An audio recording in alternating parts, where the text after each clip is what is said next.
जय जगदीश हरे, जय जगदीश हरे स्वामी, जय जगदीश हरे। तब कर काल भरे नखा अद्भुत सिंह दलिता हिरण्यकशिपु तनु भेगा, केशव घृता हर हरि गोपाल, जय जगदीश हरे, जगदीश हरे स्वामी, जय जगदीश हरे। जय हो नरसिंह दे, जय नरसिंह दे, नरसिंह दे, जय हो नरसिंह दे। जय हो प्रहलाद महाराज, प्रहलाद महाराज, प्रहलाद महाराज, जय हो प्रहलाद महाराज। नित्य गौर हरि बोल, हरि बोल, हरि बोल, नित्य गौर हरि बोल। जय जय प्रभुपाद, प्रभुपाद, प्रभुपाद, जय जय प्रभुपाद। जय जय गुरुदेव, गुरुदेव, गुरुदेव, जय जय गुरुदेव। भक्ति विनाश रत्न सिंह भगवान की जय, भक्ति रमणी प्रहलाद की जय, अनंत कोटि जय जय हरि बहुत बोल। सुंदर माता बहुत जी, सुंदर माता जी, हरे कृष्ण। बहुत सुंदर माता जी। हरे कृष्ण। हरे कृष्णा से भक्तों को दंडवत प्रणाम। दंडवत प्रणाम माता जी। हरि बोल माता अब जी। 10 नाम अपराध भी बोल दीजिएगा माता जी। हरे कृष्ण, दंडवत प्रणाम, दंडवत प्रणाम। एक मतलब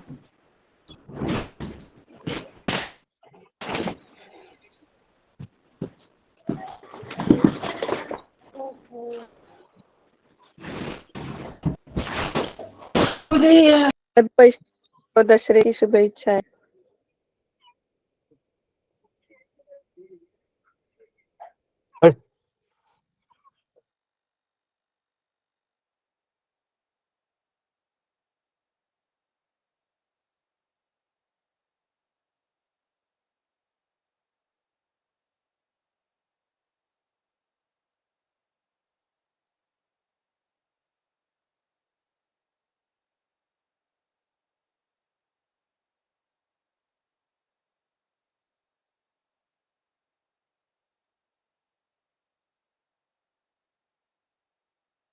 प्रभु जी, और कोई बोलेगा तो बोल दीजिए ना, मैं थोड़ा बीच में हो सकता है। असल में वो का जिसमें लिखा हुआ है ना वो नहीं दिख रहा है, अभी नहीं मिल रहा है। और कोई बोलना चाहे तो बोल सकते हैं। मैं बोल देता हूँ, मैं ले आता लेकिन माता जी आप बोल दीजिए। प्रभु जी मैं बोल दूं? हरे कृष्णा। हाँ हाँ माता जी आप बोल दीजिए, हाँ प्लीज माता जी। धन्यवाद माता। हरे कृष्णा माता जी, धन्यवाद, दंडवत प्रणाम। 10 नाम अपराध। भगवान नाम का प्रचार करने वाले महाभागरों की निंदा करना। दूसरा, शिव ब्रह्मा आदि देवों के नाम को भगवान नाम के समान अथवा उनसे भिन्न समझना। तीसरा, गुरु की अवज्ञा करना तथा उन्हें साधारण मनुष्य समझना। चौथा, वैदिक शास्त्रों तथा प्रमाणों का खंडन करना। पांचवा, हरे कृष्ण महामंत्र के जप की हरे महिमा कृष्णा। को काल्पनिक समझना। छठा, पवित्र भगवान नाम में अर्थवाद का आरोप करना। सातवां, नाम के बल पर पाप करना। आठवां, हरे कृष्ण महामंत्र के जप को वेदों में वर्णित एक शुभ सकाम कर्म कांड के समान समझना। नौवां, अश्रद्धालु व्यक्ति को हरि नाम की महिमा का उपदेश करना। 10वां, हरे कृष्ण महामंत्र के जप में पूर्ण विश्वास न होना और इसकी इतनी अगाध महिमा सुनने पर भी विषयासक्ति बनाए रखना। ध्यान पूर्वक जप न करना भी एक अपराध है। जीवन की अभिसिद्धि स्वयं को वैष्णव समझने वाले भक्तों को इन नाम अपराधों से बचना चाहिए। हरे कृष्णा, दंडवत प्रणाम। कृष्णा बहुत बहुत माता जी। हरे कृष्णा। हरे बहुत कृष्णा। सुंदर हरि बोल, माता हरि जी। बोल। सभी भक्तों के चरणों में दंडवत प्रणाम। प्रतिभा माता जी, हरे कृष्णा। हरे प्रभु कृष्णा। जी, सभी हरे भक्तों को दंडवत प्रणाम। सभी भक्तों को हैप्पी दशहरा। सभी प्रभु को दशहरा सभी भक्तों सभी को माता प्रणाम। को हैप्पी दशहरा। हरे कृष्णा। सभी को दशहरे की शुभकामनाएं। सभी भक्तों प्रतिभा को माता जी हरे कृष्णा। जी प्रभु जी, हरे कृष्ण। प्रतिभा माता जी, गुरु आज्ञा है कि रामायण के ऊपर आप भजन बोलेंगे। जी प्रभु जी, हरे जी कृष्ण। माता जी। मैं श्री राम स्तुति से शुरू करती हूँ। श्री राम श्री रामचंद्र कृपालु भजुमन हरण भव भय दारुणम्। श्री रामचंद्र कृपालु भजुमन हरण भव भय दारुणम्। नव कंज लोचन कंज मुख कर कंज पद कंजारुणम्। श्री राम कंदर्प गणितामित छवि नव नील नीरद सुंदरम्।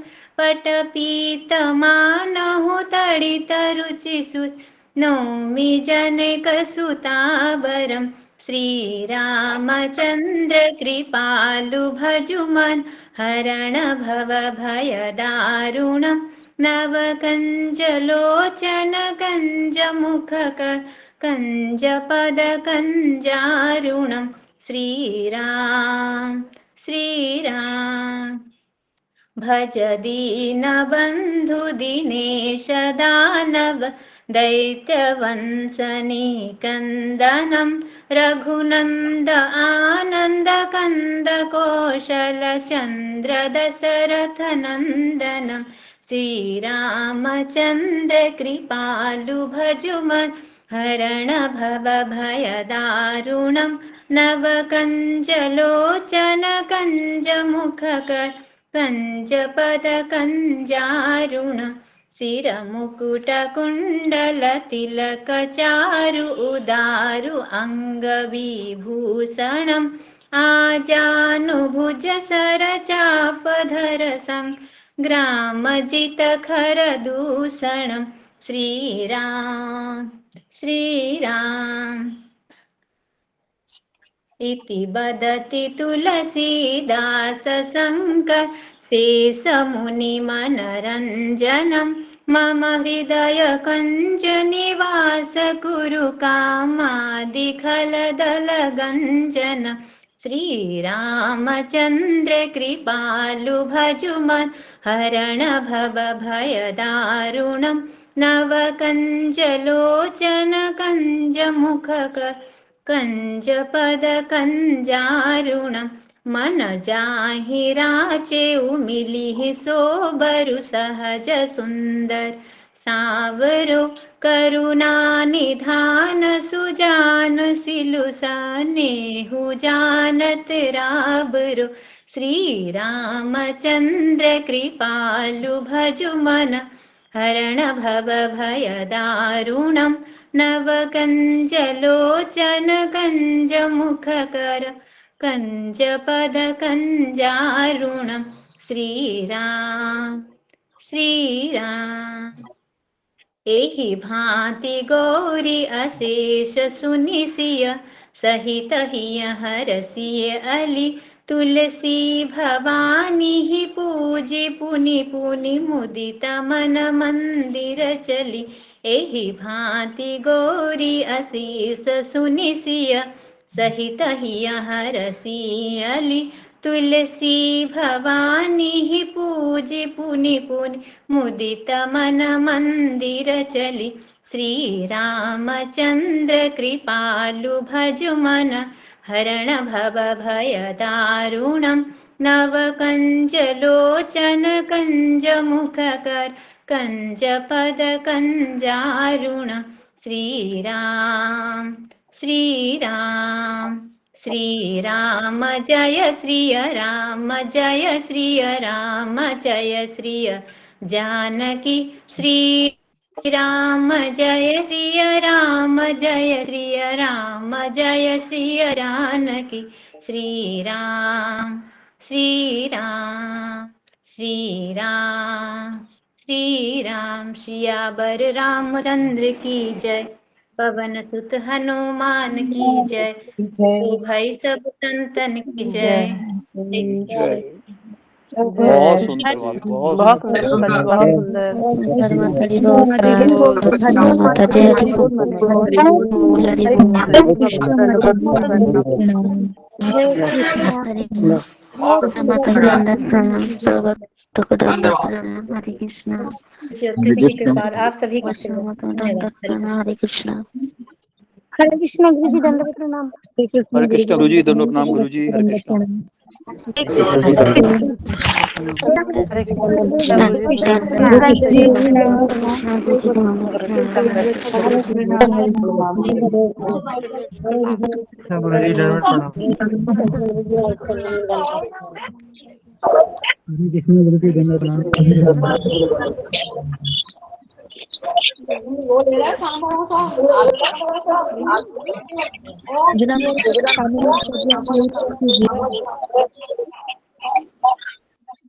माइक को बंद कीजिए कृपया से।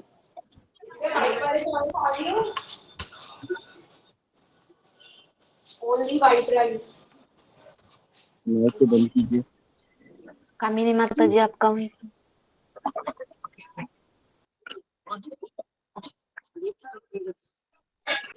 हरे कृष्ण गुरु जी दंडवत प्रणाम।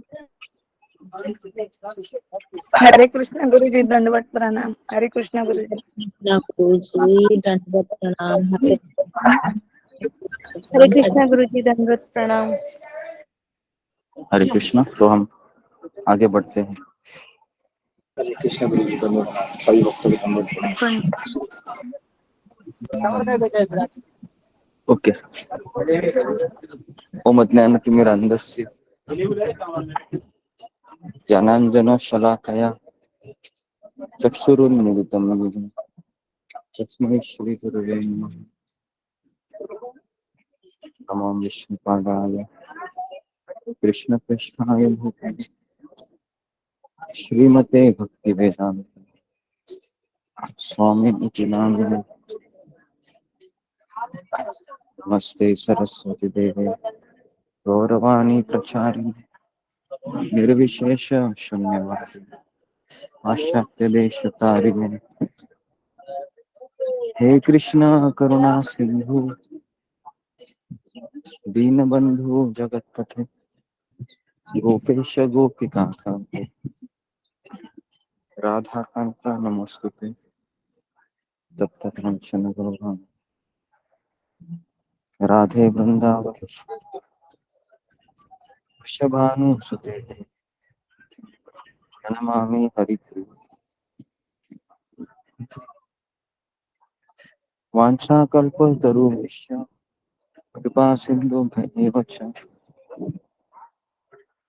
पतितानां पावनेभ्यो वैष्णवेभ्यो नमो नमः। श्री कृष्ण चैतन्य प्रभु नित्यानंद श्री अद्वैत गदाधर श्रीवासादि गौर भक्तवृंद। हरे कृष्णा कृष्ण कृष्ण हरे हरे, हरे राम राम राम हरे हरे। मूकं करोति वाचालं पंगुं लंघयते गिरिं यत्कृपातमहं वन्दे श्रीगुरुदीनतारिणम्।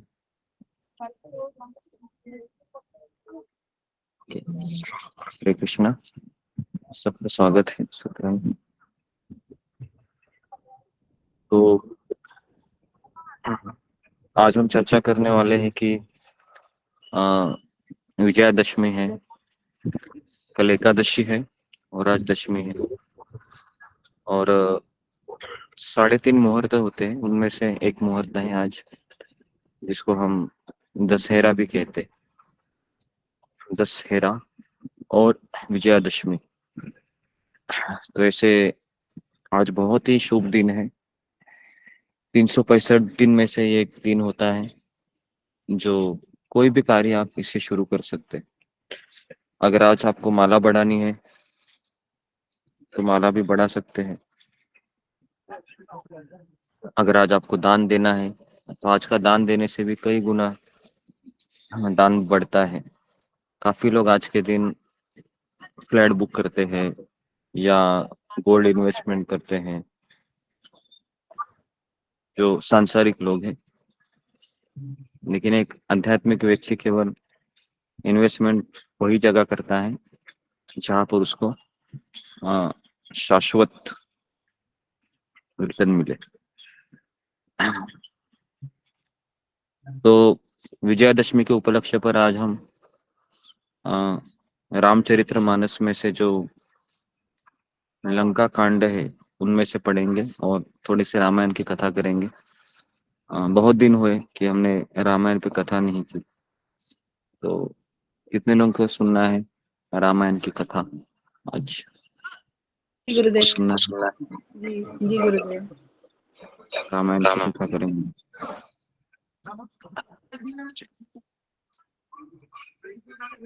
तो आज कोई समय का बंधन नहीं है, आज हम 5 बजे तक कथा कर सकते हैं और हम प्रभु रामचंद्र का स्मरण करके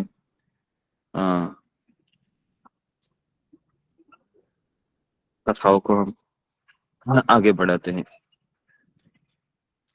थोड़ा सा मैं डिस्क्रिप्शन में आपको देना चाहूंगा कि रामायण का अर्थ है रमा, रमा आयन, ये एक शब्द भी आता है। रमा मतलब सीता माता, आयन मतलब कहा हुआ। तो ये जो सीता माता ने कहा है ये रामायण, तो अगर आपको कोई कहेगा कि रामायण किसने कहा है, तो सीता मैया ने वाल्मीकि मुनि को रामायण कहा था और उन्होंने वो लिखा काव्य स्वरूप में। और पूरे रामायण में अगर आप पढ़ेंगे तो कहीं पर भी प्रभु रामचंद्र के खिलाफ सीता मैया ने एक भी शब्द नहीं कहा है। हालांकि वो कहने का कई बार ऐसे प्रसंग थे जहां वो कह सकती थी,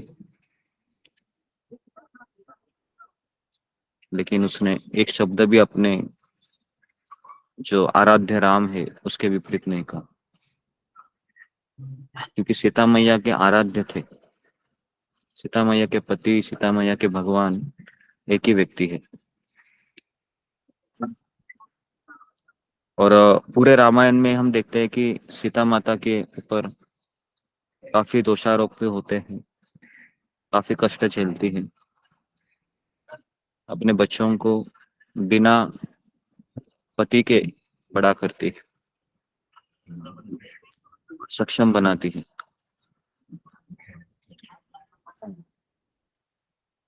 तो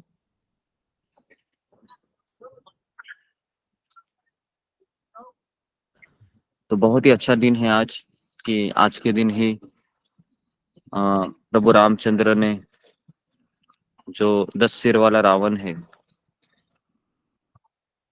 उसको मार दिया था।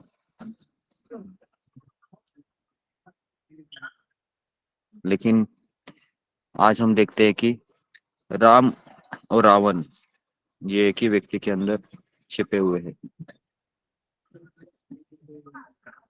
और जितना हम राम जैसे भक्तों का संग करेंगे, उतना हमारे अंदर का जो राम है या हमारे अंदर की जो राम के प्रति श्रद्धा है वह जीवित हो जाएगी।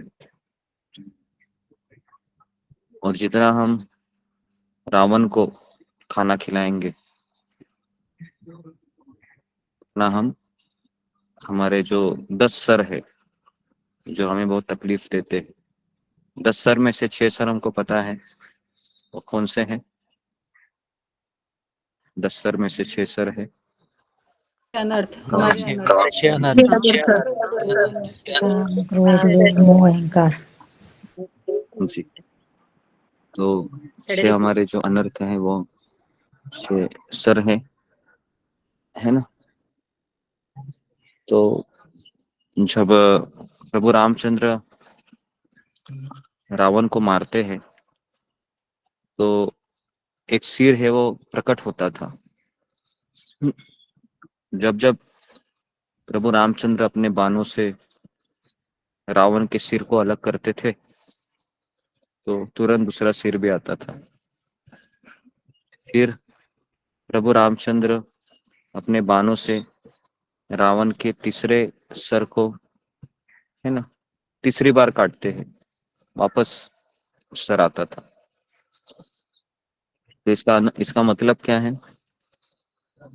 इसका मतलब यह है कि कई बार ऐसे होगा कि भक्तिमय मार्ग में हमारा जो युद्ध है वह आंतरिक शत्रुओं से है जो हमें बहुत सताते हैं। तो हमें लगता है कि हरि नाम के प्रभाव से, हरि सेवा के प्रभाव से, हरि भक्तों की दया से मेरे अनर्थ चले गए। लेकिन जब तक हम समर्पण नहीं करते हैं तब तक ये अनर्थ है, ये वापस हमें सताने शुरू हो जाते हैं। कई भक्तों का यह अनुभव है, 10 साल भक्ति करने के बाद भी जो हमारे अनर्थ है वह नहीं जाते हैं, बहुत सताते हैं। तो आज हम लंका कांड में से पढ़ेंगे। थोड़ा सा बैकग्राउंड बताना चाहूंगा कि देवता लोग मंथरा की मति को हर लेते हैं क्योंकि अगले दिन राज्याभिषेक होने वाला था प्रभु रामचंद्र का, और पूरे अयोध्या में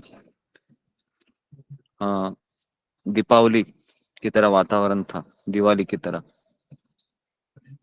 लेकिन एक व्यक्ति वहां पर दुखी थी और वो थी मंथरा, और दूसरे व्यक्ति भी दुखी थे। कौन थे वो थे स्वर्ग के देवी, स्वर्ग के देवी देवता भी दुखी थे। क्यों दुखी थे वो? क्योंकि अगर कल राम का राज्याभिषेक होगा तो रावण का वध कैसे होगा। तो इसलिए देवी देवता सरस्वती माता के पास जाते हैं और सरस्वती माता को वह कहते हैं, क्या कहते हैं कि तुम मंथरा की मति को भ्रष्ट करो। तो सरस्वती के प्रभाव से मंथरा की मति भ्रष्ट हो गई। लेकिन सरस्वती माता ये ढूंढ रही थी कि मैं किसकी मति को भ्रष्ट करूं, क्योंकि अयोध्या में काफी लोग थे उस समय। तो सरस्वती माता ने काफी सोच समझकर मंथरा को क्यों चुना, कोई मुझे बताएगा? मंथरा को ही क्यों चुना? और भी तो लोग थे, और भी तो दासी थी।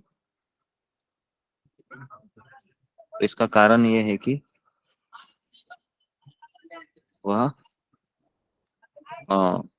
कैकेयी की दासी थी और उसके अंदर बहुत ईर्ष्या थी, उसका मन वो बहुत दूषित था, इसलिए सरस्वती माँ ने उसको चुना। सरस्वती माता ने मंथरा की मति को घुमा दिया और मंथरा ने अपने प्रवचन से कैकेयी की मति को घुमा दिया। ठीक है, तो इसके लिए प्रवचन किनसे सुनते हैं ये बहुत जरूरी है, बराबर है। हम प्रवचन किनसे सुनते हैं ये उतना ही जरूरी है, नहीं तो हमें ऐसा लगेगा कि मैं तो प्रवचन सुन रहे हो। कई बार ऐसे होता है कि हम अगर ऐसे ही वहां पर बैठ गए बिना मतलब के, और अगर हमारे कान है वो खड़े हो जाते हैं खास करके कान उस समय ज्यादा खड़े हो जाते हैं जब किसी की बुराई चल रही हो। कितने लोगों का ये अनुभव है अपने जीवन में? फिंगर को रेस कीजिए।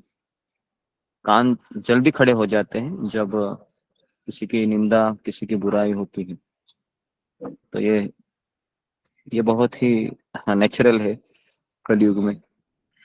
और अगर किसी की अगर बढ़ाई हो रही है तो भी लोग सुनना नहीं चाहते हैं, लेकिन किसी की बुराई हो बहुत लोग खड़े होते। हाँ जी, तो इस तरीके से ये अंतरा है, वह प्रवचन देती है कई कई माता को। और फिर हम आप सबको पता है कि हाँ, कई कई की कोप भवन में जाती हैं, और दशरथ महाराज को जब पता चलता है कि मेरी पत्नी कोप भवन में गई है, तो उसके पैर है वह जा नहीं रहे थे, क्योंकि उसको पता है कुछ तो गड़बड़ है। कल इतना अच्छा दिन है, राम का राज्याभिषेक होने वाला है, और कई कई कोप भवन में क्यों गई?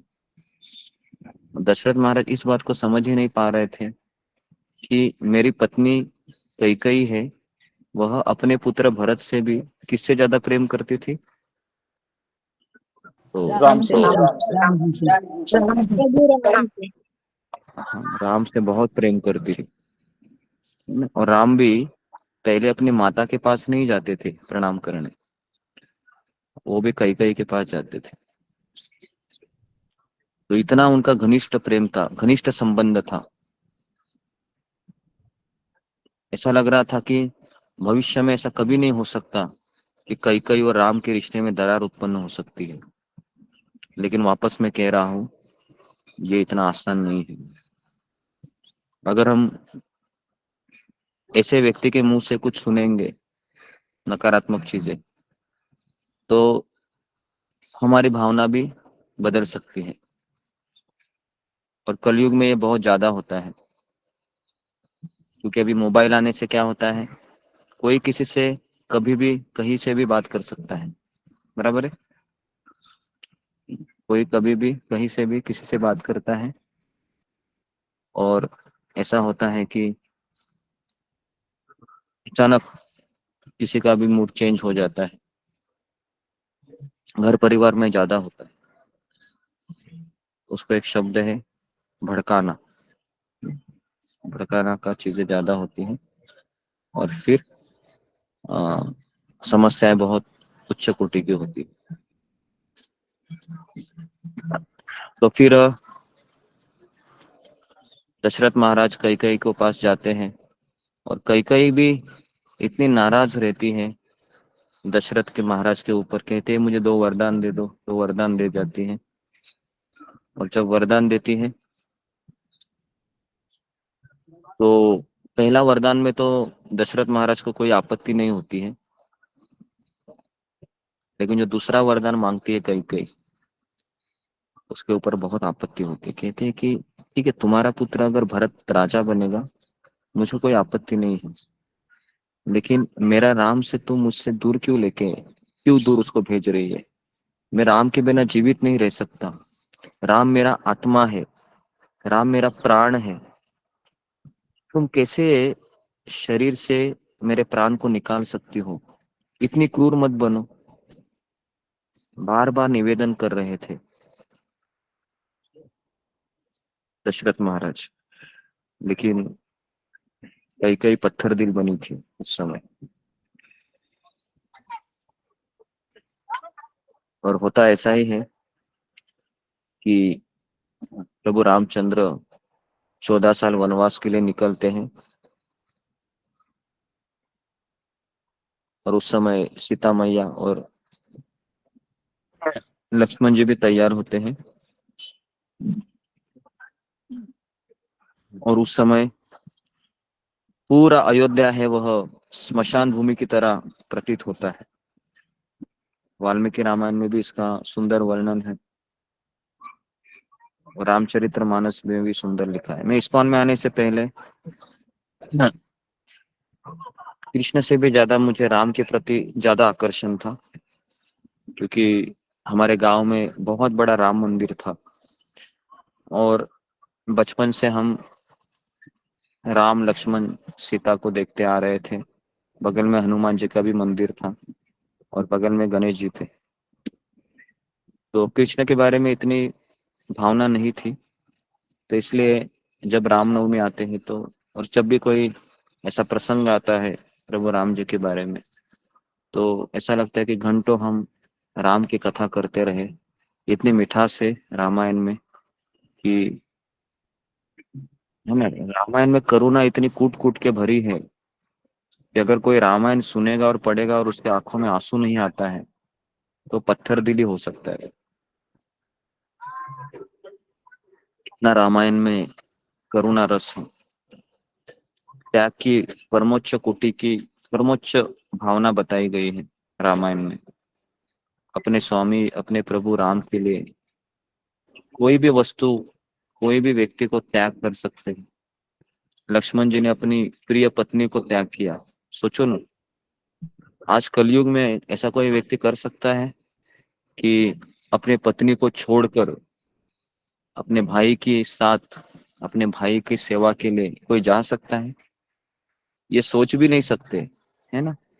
सोचना ही बहुत दूर की बात है, करना तो, सोचना ही बहुत कम है, करना तो बहुत दूर की बात है। आज तो हम तो इस तरीके से लक्ष्मण जी अपनी पत्नी उर्मिला का त्याग कर देते हैं 14 साल के लिए। भरत फिर जब आते हैं वापस नैनीताल से,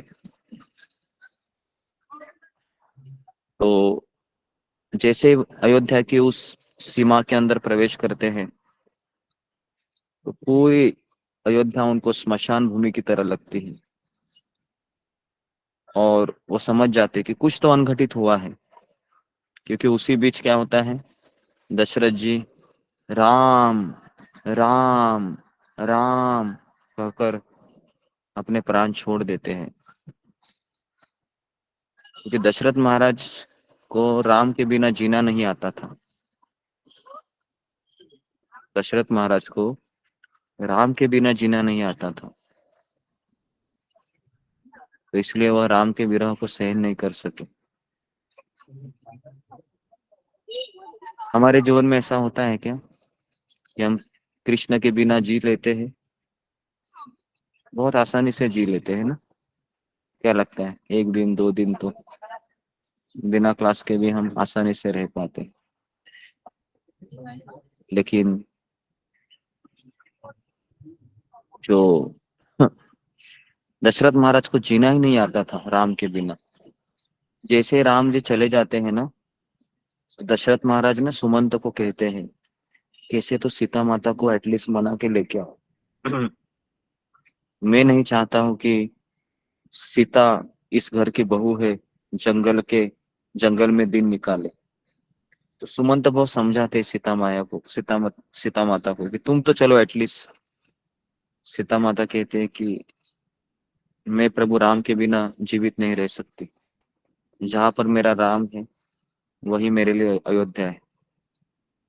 जब लक्ष्मण जी जाते हैं अपनी माता को पूछने के लिए कि क्या मैं जा सकता हूँ मेरे भैया राम के साथ, तो सुमित्रा माता इतना सुंदर कहती है।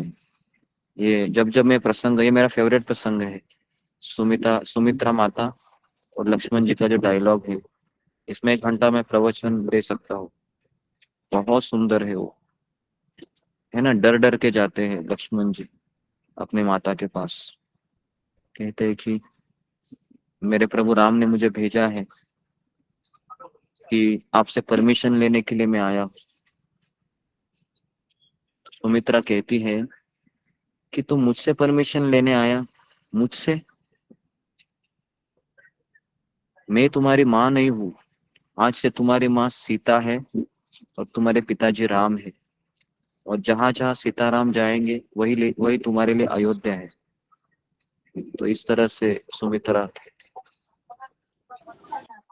और ये सुमित्रा के जो शब्द है ये सारे माताओं के लिए एक आदर्श है कि जब अपना पुत्र भगवान की सेवा में जाना चाहता है तो उसको रोकना नहीं चाहिए, उसको जाने देना चाहिए।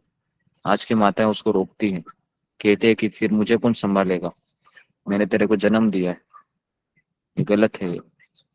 अगर पुत्र जाता है भगवान की सेवा में तो उसको जाने देना चाहिए।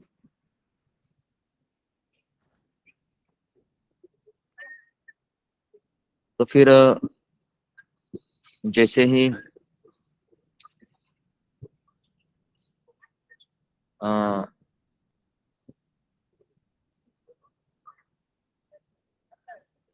भरत जी आते हैं नैनीताल से, जब वो देखते हैं कि पूरी अयोध्या स्मशान भूमि बन गई है, तो दौड़ दौड़ के पहले अपने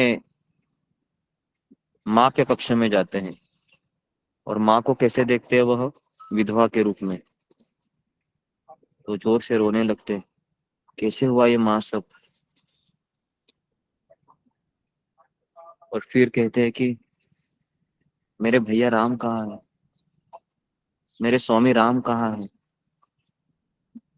और पूरी अयोध्या में एक सन्नाटा से क्यों छाया है। तो कई कई हंस हंस कर कहती है अपने पुत्र को कि देखो बेटा, तुम्हारे लिए मैंने अयोध्या का राज्य मांगा है, और तुम्हारा जो भाई था ना राम, उसको मैंने वनवास भेज दिया है। भरत को अपने कानों पे विश्वास नहीं होता है कि मेरी माँ तो मुझसे भी ज्यादा राम से प्रेम करती थी। तो ये सब कैसे हुआ? तो जब ये कानों से ये बातें उनके प्रवेश करती हैं, तो अपनी माँ को वह गुस्से से देखते हैं और कहते हैं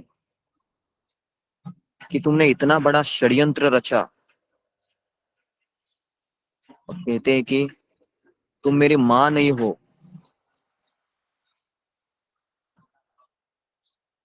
और इतना भला बुरा कहते हैं कि रामायण में उन शब्दों को बताया गया है, सुनने के लिए भी अजीब है वो। एक पुत्र अपनी माँ की कड़े शब्दों में निंदा करते हैं।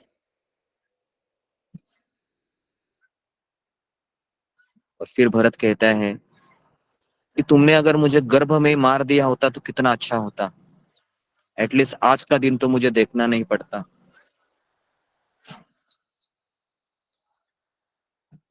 तो इस तरह से भरत महाराज कहते हैं, और कहते हैं कि आज से तुम्हारे भवन में मैं कभी नहीं आऊंगा। आज से तुम मेरी माँ नहीं, मैं तेरा पुत्र नहीं। ये भरत आज इस माँ का कुल घातिनी का त्याग कर देता है। इसे रोते रोते वह माता कौशल्या के महल में प्रवेश करता है। अभी आप देखिए, सबसे भयानक स्थिति ना भरत की थी।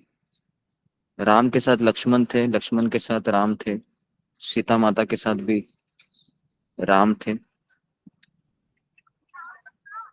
लेकिन जिस जिसके पास भरत जाता था, सबसे पहले भरत को संदेह की तरह देखते थे कि इसी ने सब कांड रचा है। तो इसके लिए जब कौशल्या माता के पास आती है भरत, कहते हैं भरत तुम तो सफल हुआ तुम्हारे षड्यंत्र में।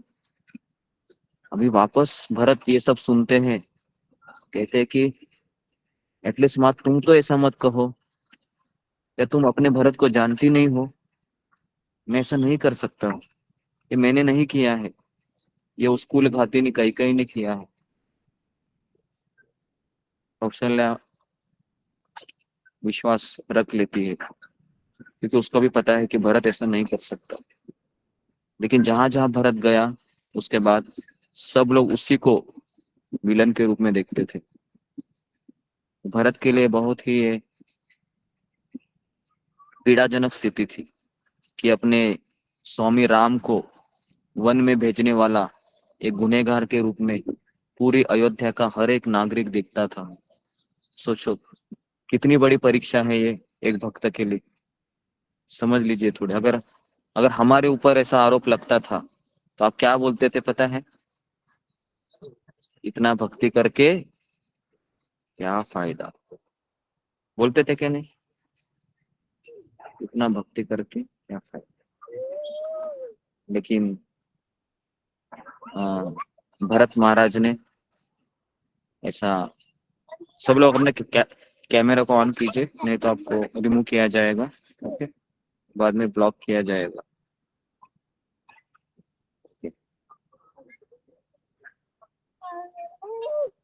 तो इस तरीके से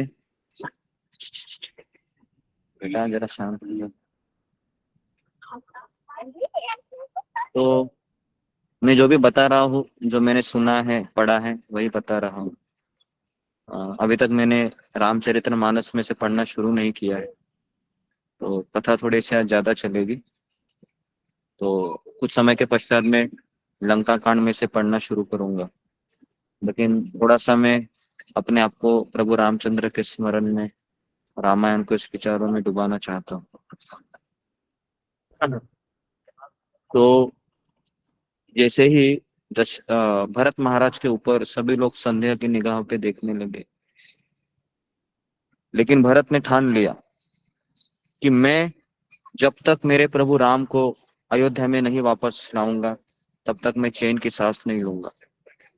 ऐसा भरत ने निर्धार किया पूरी मंत्रिसभा के सामने। तो भरत के लिए बहुत पीड़ाजनक था ये सब चीजें जो मैंने पहले बताई। ये हर एक व्यक्ति उसको गुनहगार समझता था, और ये भक्ति में ये सबसे पहली शिक्षा है कि ये हमारी भयानक परीक्षा होती है भक्ति मार्ग में, जब भक्त समाज में भी हमें गुनहगार समझते हैं, तब बहुत हम अकेले फील करते। लेकिन उस समय भी अगर हम भगवान श्री कृष्ण की कृपा के ऊपर आश्रित रहेंगे तो ये समय भी कट जाता है। लेकिन उसके लिए बहुत बहुत बहुत बहुत धैर्य की आवश्यकता होती है। भरत महाराज का निर्धार होकर फिर सभी लोग भरत महाराज की सराहना करने लगे। सब लोग तैयार हो गए भरत के साथ जाने के लिए। तब प्रभु रामचंद्र चित्रकूट पहुंचे थे, और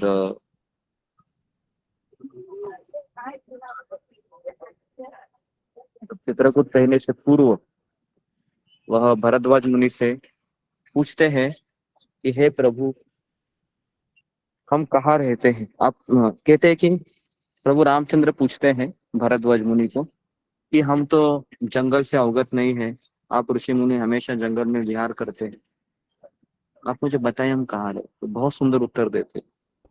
ये उत्तर बहुत सुनने लायक है, जरूर सुनिए। वो दोहा मुझे याद नहीं है, लेकिन इसका मीनिंग मुझे याद है। तो उसका ये है, स्टार्टिंग है, जिनके श्रवण समुद्र समान। पहले तो कहते हैं कि हे भगवान, आप कहाँ नहीं रहते हैं? भरद्वाज मुनि कहते सभी जगह तो आप रहते हो, लेकिन फिर भी आपने मुझे पूछा है, तो मैं आपको कह रहा हूं कि आप उन लोगों के हृदय में हमेशा रहिए जो आपकी कथा सुनने के लिए लालायित रहते हैं, और जिनका कथा सुनने का कैपेसिटी किसके समान है? समुद्र के समान। सोचिए, समुद्र की कोई सीमा दिखती है क्या? बिल्कुल नहीं दिखती है। जहां जहां देखो ऐसा लगता है कि समुद्र क्या पानी है, आकाश को स्पर्श हो रहा है ना। मैं जब जहाज में काम करता था तो मेरे दो ही साथीदार थे, तीन साथीदार थे, सूर्य, चंद्र और ये समुद्र, ये तीन हमेशा दिखते ही थे। तो समुद्र को मैं जब जब देखता था शाम के समय, तो समुद्र के लहरों का कोई अंत नहीं था। तो भारद्वाज मुनि कहते हैं, जिनके श्रवण समुद्र समान, है ना, जिनका कान का इतना कैपेसिटी है, दिन रात श्रवण करने में लगे रहते हैं, हे प्रभु रामचंद्र, आप उनके हृदय में रहिए, उनके हृदय में निवास कीजिए। तो अभी ये सवाल यहाँ पर यह आता है कि भगवान कहाँ रहते हैं? जहाँ पर उनके भक्त श्रवण करने में आनंद लेते है ना, वहां पर रहते हैं भगवान। तो इसलिए बहुत जरूरी है इस चीज को समझना कि क्या मेरे कान थक गए हैं कथा सुनकर? अगर थक गए हैं तो समझने का कि ये जो रामचरितमानस का दोहा है वो मेरे लिए नहीं है। तो हमारे कान है थकने नहीं चाहिए, बस आप बोलते रहिए, मैं सुनता रहूंगा, आप सुनाते रहिए, है ना। ये बोलने के लिए आसान है, लेकिन भूख लगती है तो बोलते बस करो अभी कथा, पेट भूख लगी है। तो इसके बाद फिर ये होता है कि प्रभु राम रहने जाते हैं और रास्ते पर कई लोगों से मिलता है, निषाद राज गुहा से मिलता है, और फिर आगे भी जो केवट होता है, और आगे काफी लोग रहते हैं जो भरत के ऊपर शंका करते हैं ये क्यों आया यहाँ पर, क्या इसका जी नहीं भरा राज्य को पाके अयोध्या का। हरे कृष्णा गुरु जी, मेरा मोबाइल खराब हो गया है, तो, आवाज नहीं आता है उधर, इसलिए मैं तो इस तरीके से वह राम के ऊपर संदेह उत्पन्न कर रहे थे, है ना। भरत के ऊपर संदेह उत्पन्न कर रहे थे पूरे लोग, निषाद राज गुहा से लेके चित्रकूट तक जितने भी लोगों को राम मिले थे। राम ने कभी कहा क्या भरत ने ये सब किया है? राम ने भी नहीं कहा था, है ना। ये सब लोगों ने पूर्वानुमान लगा दिया था, है ना। तो इस तरीके से भरत सबको समझाने लगा। जब भरत है निषाद राज गुहा से मिलते हैं तो निषाद राज गुहा के भी भरत पैर छूते हैं, कहते कि आपने मेरे प्रभु राम की सेवा की, आपने उनको आश्रय दिया, आप मेरे लिए पूजनीय है। तो इतनी बड़ी विनम्रता थी भरत की, है ना। तो उसके बाद फिर हम सबको पता है कि भरत ये वापस लाने में असफल होता है, क्योंकि सवाल ये आता है कि स्वामी की सेवा करनी चाहिए या स्वामी की आज्ञा का पालन करना चाहिए। इसमें वह वाद छिड़ गया था, है ना। जब सभा बैठी थी, जनक महाराज बैठे थे, कई मंत्री बैठे थे वहां पर चित्रकूट पर, और भरत महाराज ने कहा कि मैं मेरे स्वामी अयोध्या को राम को अयोध्या को वापस लेने के लिए आया हूँ। लेकिन राम कहते हैं कि मैं आऊंगा लेकिन 14 साल के बाद, तब तक तुम राज्य संभालो। तो अभी देखो क्या होता है, देखो शिष्य है, हम थोड़ा सा इसको अलग तरीके से ले रहे हैं अभी। तो यहाँ पर हम भरत को शिष्य के रूप में देखेंगे, जो अपने गुरु से बहुत प्रेम करता है, गुरु की तपस्या से वह संतुष्ट नहीं, उसको लगता है कि गुरु बहुत ही अच्छे जगह पर रहे। और प्रभु रामचंद्र को जो गुरु की तरह है उनको मनाने के लिए आता है, तो कहते हैं कि ठीक है तुम्हारी सोच बहुत अच्छी है ना। लेकिन सारे फिर प्रभु रामचंद्र कहते हैं कि अगर तुम मुझे स्वामी समझते हो तो मेरी आज्ञा का पालन करो, मुझे ये मत कहो कि मुझे अयोध्या चलना है अभी। तो इस तरीके से फिर जनक महाराज के पास ये प्रश्न चला जाता है, वाल्मीकि मुनि के पास ये प्रश्न चला जाता है, और फिर वहां पर दोनों की सम्मति से, वाल्मीकि नहीं सॉरी वशिष्ठ मुनि, तो दोनों की सम्मति से फिर ये तय होता है कि असली सेवा क्या है, स्वामी की आज्ञा का पालन करना। तो यहाँ पर फिर वाद बंद हो जाता है, यहाँ पर वाद है वो बंद हो जाता है कि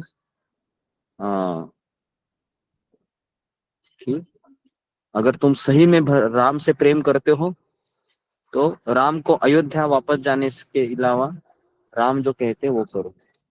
और ये भरत के लिए बहुत पीड़ाजनक था, भरत इस चीज को स्वीकार ही नहीं कर पा रहे थे, सब लोग एकदम निराश हो गए थे। सबको लग रहा था कि भरत सफल होंगे, लेकिन क्या वहां पर सफल हुए, असफल हुए? ऐसा भी नहीं है ना। भरत वहां पर सफल हुए, क्यों? क्योंकि उन्होंने क्या निर्णय लिया कि मैं मेरे स्वामी की आज्ञा का पालन करूंगा। तो यहाँ पर एक बहुत बड़ा लेसन है। ये जो राम भरत मिलाप है चित्रकूट पे होता है, इसमें बहुत लेसन है उसमें। हाँ। तो लेकिन भरत क्या मांगता है प्रभु रामचंद्र से? कहता है कि ठीक है, मुझे आपकी पादुका दे दो, क्योंकि मैं तो सिंहासन पर नहीं बैठूंगा, मैं कर्तव्य सब करूंगा आपका। है ना, आज के राजकारणी के नेता ऐसा करेंगे क्या कि मैं सब कुछ काम करूंगा लेकिन आप ही राजा रहेंगे? ऐसा होगा क्या? ऐसा अगर होता तो हमारा देश कहाँ से कहाँ पहुंच गया होता। है ना, अभी तो काम कुछ नहीं करेंगे लेकिन सीट पर सब लोग बैठना चाहते हैं। है ना, सब उल्टा हो गया है। हाँ, तो भरत, मैं तो कहता हूँ कि वो जो मंत्रालय की सभा होता है ना, उसमें रामायण पढ़ी जानी चाहिए, ताकि लोग समझे कि किस तरह से राज्य करना चाहिए। लेकिन वहां पर कुछ और ही होता। तो इस तरीके से फिर आपको पता है 14 साल वह उधर रहते हैं पंचवटी में। और एक दिन रावण, शूर्पणखा पहले आती है और शूर्पणखा सीता की सुंदरता का वर्णन करती है रावण को। कहते हैं कि तुम्हारी लंका में ऐसी एक भी स्त्री नहीं है जो सीता के जैसी सुंदर है। तो इतना वो वर्णन करती है सीता का, तो रावण का मन विचलित हो जाता है और कहता है कि ठीक है, मैं सीता को अपहरण करूंगा। क्योंकि रावण ने जितने भी स्त्रियों को शादी किया था सब उसने अपहरण करके लाए थे। कुछ स्त्रियां है वो खुद होकर उससे शादी करने के लिए आई थी, लेकिन अधिकांश स्त्रियों को उसने किडनैप किया था। तो इस तरीके से फिर क्या होता है? फिर होता ये है कि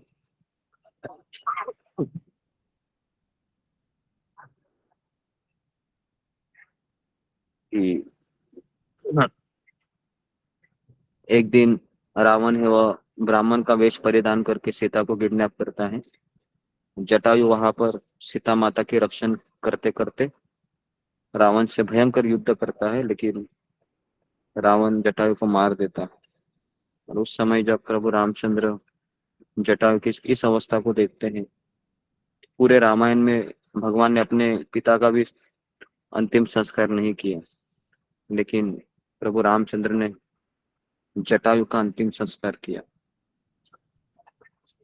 तो कौन मुझे बताएगा कि जटायु तो असफल हुए, जटायु सीता माता की रक्षा नहीं कर सके, तो फिर प्रभु रामचंद्र ने इनका अंतिम संस्कार क्यों किया? क्या कारण था? जी, शंभवी शर्मा। हरे कृष्णा प्रभु जी, सबके बंदे के नाम। जटायु ने भगवान राम की भक्ति में और फिर सीता माता की रक्षा में अपने प्राण अर्पित कर दिए। वो रक्षा नहीं कर पाए, वो अलग बात है, लेकिन उन्होंने पूरे पराक्रम से, अपनी शक्ति से उनकी रक्षा की। और वो राम जी के भक्त थे, तो इसलिए उन्होंने अपने भक्त के प्रति अपना कर्तव्य समझ के उसका अंतिम संस्कार किया। गीता के भी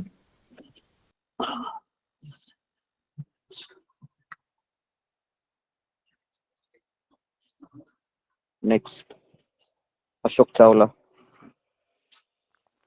धन्यवाद, प्रणाम गुरुजी।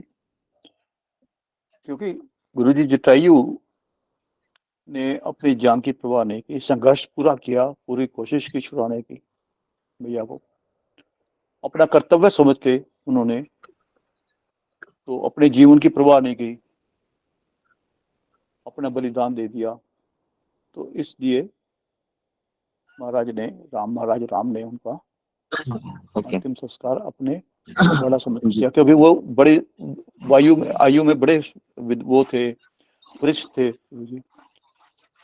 नहीं, इसमें आयु की नहीं बात है, इसमें बात है कि सेवा भाव था उनमें, सेवा की उन्होंने भगवान राम की, चाहे उन्होंने अंतिम समय तक प्रभु रामचंद्र के जो सेवा थी, एक तरीके से सीता मैया का रक्षा करना, उसको पूर्ण शक्ति से, पूर्ण बुद्धि से उन्होंने निभाया। हरे तो कृष्ण उन्होंने गुरु जी। 100% जी का गुरु, प्रयास किया। हरे कृष्ण हाँ गुरु जी। बोलो। आपने एक बार कहा था गुरु जी, एक भक्त कैसा होना चाहिए, तो इसका उदाहरण देते हुए आपने कहा था कि एक भक्त मतलब वो अंतिम सांस तक चेष्टा नहीं, चेष्टा करते रहना चाहिए, चाहे वो असफल क्यों ना हो, फिर उसको भी भगवान ये करते हैं, स्वीकार करते हैं। और जैसे बोले थे आप एक बार, याद आते हैं। जी जी, हाँ, मैंने ये भी बताया था कि अंतिम समय तक हमें भगवान से पॉजिटिव रहना चाहिए, कि कभी शंका नहीं आनी चाहिए कि ये मेरे साथ क्या हो रहा है, मैं तो सेवा कर रहा हूँ और मैं हार रहा हूँ, कृष्ण मुझे मदद क्यों नहीं कर रहे हैं। तो देखिए, हार जीत है ये हमारे हाथ में नहीं है। हमारे हाथ में क्या है, पूरी शक्ति से, पूरी बुद्धि से मैं सेवा करता रहूं, ये मेरे हाथ में है। तो इसलिए कई बार भक्त निराश इसलिए होते हैं क्योंकि वो सोचते हैं कि यार मैंने तो इतना सब किया, पूरा एकदम प्रयास किया, लेकिन हाथ में कुछ नहीं आया, उल्टा मुझे निराशा ही मिली। तो जटायु से ये हम सीख सकते हैं, अगर हम भगवान और भक्तों के ऊपर संदेह न करते हुए अगर हम आगे बढ़ते रहेंगे, कृष्ण हमारी रक्षा करेंगे। और अगर हम कितना भी प्रयास करें, लेकिन अगर हमारे मनोभावना ये है कि कैसे भक्त हैं ये, कैसा भगवान है ये, तो फिर हम हार गए। तो कृष्ण भावना में हार जीत ये किसके ऊपर निर्भर है? कृष्ण भावना में हार जीत हमारे कृष्ण के प्रति जो पॉजिटिव जो विश्वास। भावना है। पॉजिटिव मतलब हम कृष्ण को अभी भी अपना भगवान मानते हैं, हम कृष्ण को अभी भी समर्पण करना चाहते हैं, हम पीछे नहीं हटेंगे, भले भले ही कोई मुझे समझ नहीं रहा है, भले ही कोई मुझे मेरी भावनाओं को जस्टिस नहीं दे रहा है, मैं सब कुछ तो कर रहा हूँ यहाँ पर, लेकिन किसी को मेरे प्रयास की पड़ी ही नहीं है। तो ये सब निराशा के बोल है। तो भगवान ने जटायु का अंतिम संस्कार इसलिए किया क्योंकि भगवान दिखाना चाह रहे हैं, सेवा करते करते अगर आप मर भी गए कोई बात नहीं, लेकिन आप सकारात्मक भाव से भगवान के प्रति अंतिम समय तक आपने मनोभावना रखी कि कृष्ण ही मेरे स्वामी है। इस मनोभावना से जटायु मरे। तो इसके लिए भगवान उनकी सेवा पे बहुत प्रसन्न थे। जटायु सफल रहा था, असफल नहीं हुए। तो जटायु के बाद फिर आप सबको पता है कि प्रभु रामचंद्र सीते सीते सीते सीते, सारे वृक्ष, सारे पंछी, सबको वह पुकारते हुए कहते कि क्या तुमने मेरी सीता को देखा है, क्या तुमने मेरी सीता को देखा है। यही से भी उत्तर नहीं आ रहा था। रामचंद्र निराश हो रहे थे। अभी भगवान एक मनुष्य की लीला कर रहे थे, तो इसके लिए मनुष्य की तरह भावनाएं निकाल रहे थे, लेकिन ये देखकर शिव जी की पत्नी पार्वती है वो भ्रमित होती है। फिर भी शिव जी समझाते हैं कि देखो भाई, ये ये राम जी है, भगवान है। तो कहते कि नहीं, मुझे परीक्षा लेनी पड़ेगी क्योंकि मेरा तो मन भ्रमित हुआ है। बहुत बार समझाते हैं, लेकिन आपको पता है कि जब पत्नी की मति मारी जाती है तो पति को लाख कहने पे भी वो समझती है क्या, सुनती है क्या? नहीं सुनती। जब तक उसको लेसन नहीं मिले तो फिर वह क्या करती है, परीक्षा लेने जाती है और परीक्षा में फेल होती है या पास होती है? परीक्षा में वह फेल होती है। परीक्षा में फेल हो जाती है, एटी केटी लगती है उसको, बिलो 35। तो इस तरीके से फिर आगे क्या होता है, जब सीता नहीं मिलती है तो शबरी का पता मिलता है। शबरी का पता कौन देता है पता है आपको? इसको पता है शबरी का पता कौन देता है रामायण में प्रभु रामचंद्र को? एक राक्षस था, उसका एक ही सर होता है। सुबाहु सुबाहु नहीं, सुबाहु नहीं। कबंध कदम, हाँ, कबंध, कबंध, जी जी, कबंध वेरी राक्षस। गुड। हाँ, कबंध। तो ये जो राक्षस था ना, ये गंधर्व था।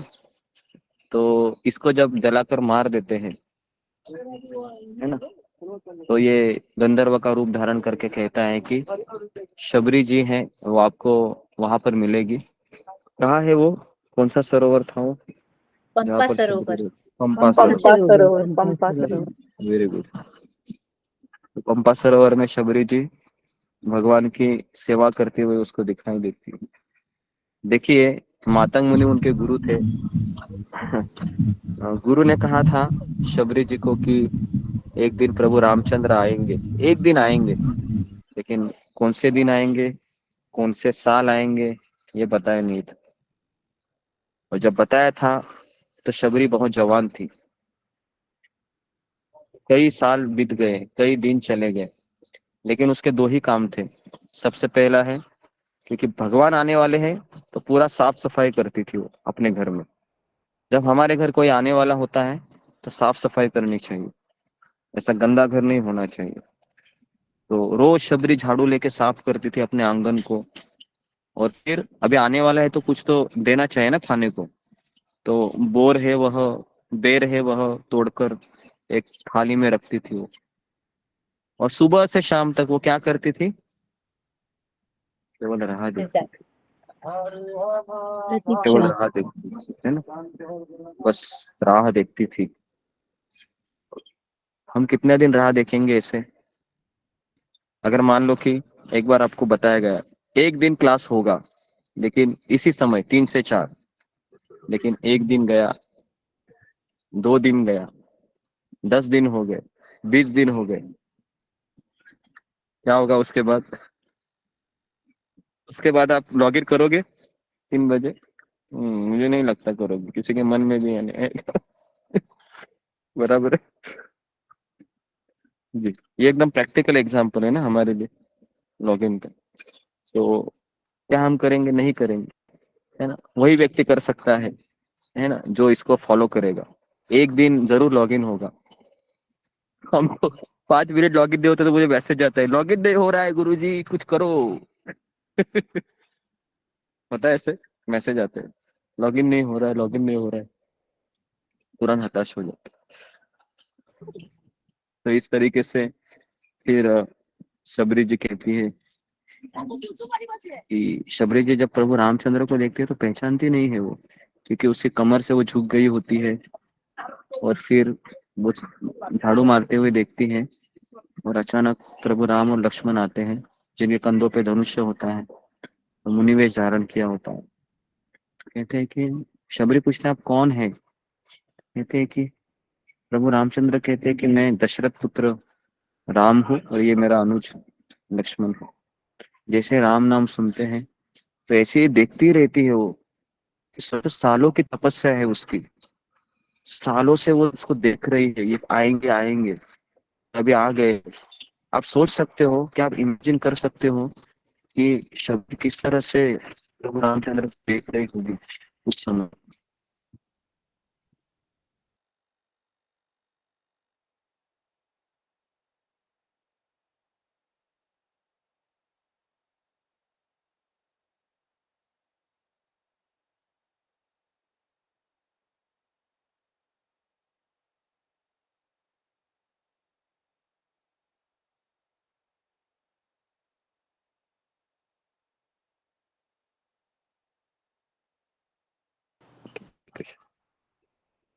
तो इस तरीके से शबरी है वह, एकदम उसकी पलकें ना हटी नहीं रही थी।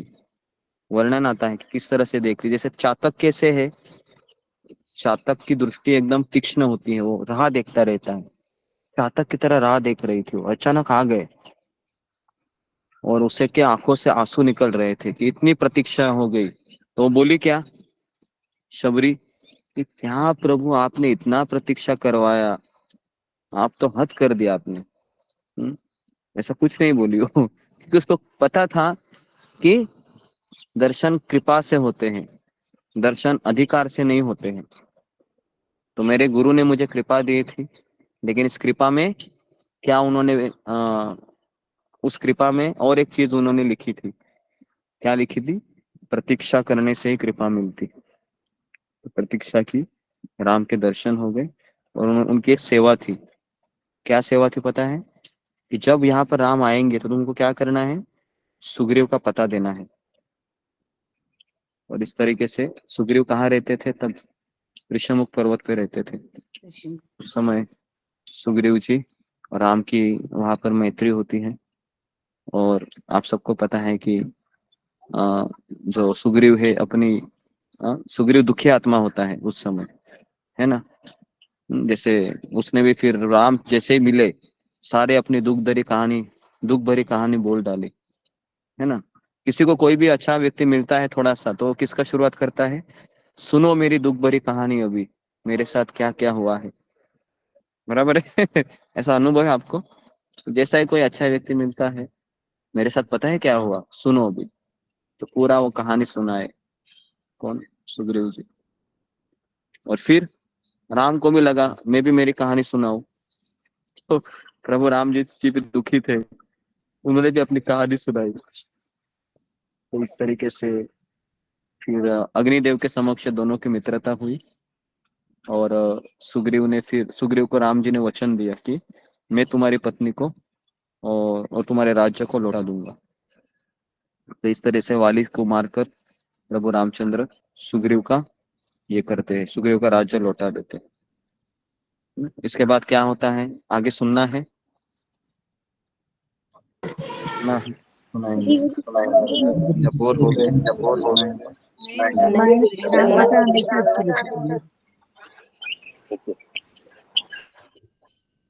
तो इसके लिए आपके चेहरे हैं वो दिखने चाहिए, आप बोर हो या नहीं बोर हो जी। चेहरे से पता चलता है व्यक्ति बोर हुआ है या सुनने की इच्छा है। कई कई ऐसे मोबाइल रख देते हैं और बोलो अभी कितना बोलना चाहते हो, हमारा भी काम हम करते रहेंगे। तो ऐसा नहीं होना चाहिए, है ना। तो आप ऐसा मत समझो मैं आपके घर घर के में आपका क्या क्या चल रहा है, क्या आपकी भावना होती है, मुझे सब पता चलता है समझ में आ रहा है? तो इसमें मैं थोड़ा रुक गया और आपको कहा कि क्या आप सुनना चाहेंगे, क्योंकि जैसे ही कैमरा ऑफ हो जाता है और कभी कभी पंखा दिखते, ट्यूबलाइट दिखते तो पता चलता है मुझे कि अभी इनका क्या चल रहा है करके, है ना। तो ये बहुत बड़ा अपराध है कि है ना, कथा चल रही है और हम क्या कर रहे हैं, और हम इसको और एक कार्य में लग गए। तो आज दशहरा है, प्रभु रामचंद्र के विषय में सुनना बहुत जरूरी है, क्योंकि प्रभु रामचंद्र जी का जो समर्पण है अपने राज्य के प्रति, अब हर एक नागरिक के प्रति, वो अतुलनीय है। प्रभु माता सीता का जो समर्पण है अतुलनीय समर्पण है। लक्ष्मण जी का समर्पण है, भरत का समर्पण है। भरत के पास जब मांडवी आती है उसकी पत्नी कि मुझे तो आपकी सेवा करने दो, तो पता है भरत क्या कहता है? भरत कहता है कि तुम मेरी सेवा करोगी? मेरी सेवा? तुमको पता नहीं मैं कौन हूँ? अरे मेरे कारण प्रभु रामचंद्र वनवास में दुख भोगत रहे हैं। अगर ये भरत का जन्म ही नहीं होता है कितना अच्छा होता था। मैं इतना गया गुजरा हूँ, ऐसे व्यक्ति की तुम सेवा करोगे? तुम जाओ यहाँ से। तो मांडवी रोती रोती कहती अरे राम के साथ उसकी पत्नी सीता है सेवा करने के लिए, मैं भी तो आपकी पत्नी हूँ, मुझे आपको सेवा करने दो। कहते नहीं, मेरी तुमको ये आज्ञा है कि तुम माता कौशल्या की सेवा में लगो अभी। तो इस तरीके से तो ये भरत जी का समर्पण है ना। दूसरे कोई अगर अभी कलयुग का पति क्या बोलेगा, तुम वहां पर क्यों बैठी हो, मैं यहाँ पर तपस्या कर रहा हूँ और यहाँ वहां पर तो रोटी चबाएगी क्या, है ना। ऐसा बोलेगा, है ना। आजकल का पति रहेगा ना, मॉडर्न पति, वो यही बोलेगा, दो चार गाली भी सुनाएगा बीच में, वहां पर क्या कर रही हो, दबाओ मेरे पैर, ऐसा बोलेगा। पता नहीं तुमको कितना तपस्या कर रहा हूँ। कभी कभी पति एकादशी करता है, पत्नी को बोलता है मैं थक गया अभी पैर दबा मेरा, तो ये गलत है। तो देखिए, सीता मैया और प्रभु रामचंद्र का भाव कुछ अलग है, वो तो साक्षात एक दूसरे के लिए बने हैं, लेकिन भरत यहाँ पर सेवक की भूमिका निभा रहे हैं, तो इसलिए भरत के मुख से ये शब्द आ रहे हैं। अगर हमको अच्छा जीवन कैसा होना चाहिए, गृहस्थ जीवन, ये अगर सीखना है तो हमको पूरी रामायण पढ़नी चाहिए। हम कभी कंफ्यूज नहीं होंगे जिंदगी में, कभी भ्रमित नहीं होंगे। हर एक व्यक्ति के कर्तव्य वहां पर बताए गए हैं, है ना। अभी देखो, हर एक घर में डाइवर्स, झगड़े, कलह, है ना, भाई भाई के विरुद्ध भड़काना, है ना, प्रॉपर्टी के लिए झगड़े, ये सब चल रहा है। क्यों चल रहा है?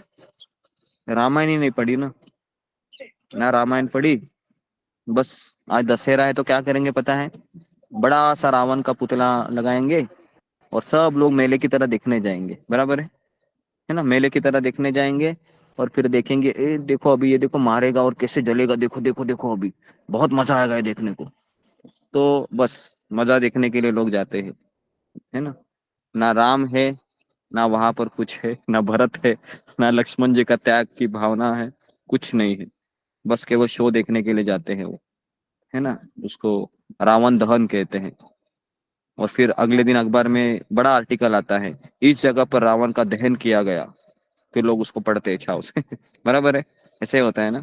और इस तरीके से फिर हो गया दशहरा।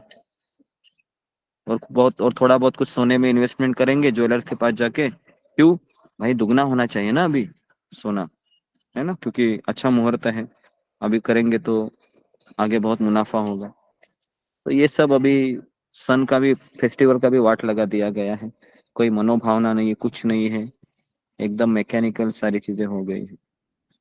तो एटलीस्ट हमारा सौभाग्य है कि घोर कलयुग में अभी हम राम जी के बारे में चर्चा कर रहे हैं, 60-70 लोग क्यों ना हो सुन रहे हैं। तो ये सब किसकी कृपा है? श्रील प्रभुपाद जी की कृपा है।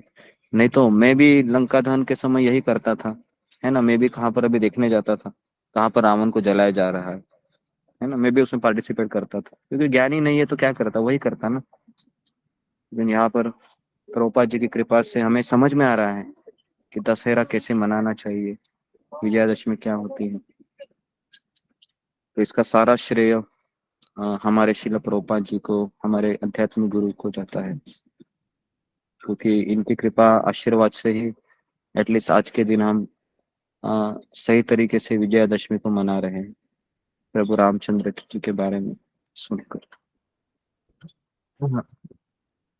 तो इस तरीके से फिर आप सबको पता है कि जब सुग्रीव को अपना राज्य मिलता है तो चातुर्मास आता है, और उस समय प्रभु रामचंद्र कहते हैं कि हम सीता मैया का चातुर्मास के बाद खोज आरंभ करेंगे।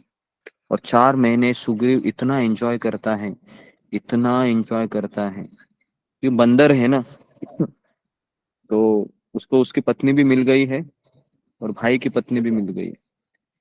तो इस तरह से इतना मजा मस्ती में वह लग जाता है कि चतुर्मास होने के बाद भी वह प्रभु रामचंद्र को जो वचन दिया था वह तोड़ देता है। प्रभु रामचंद्र लक्ष्मण को कहते हैं, लक्ष्मण ये चातुर्मास तो चला गया, लेकिन ना सुग्रीव का कोई दूत हमारे पास आया, ना ऐसा सुनने में आया कि सुग्रीव कोई तैयारी कर रहा है।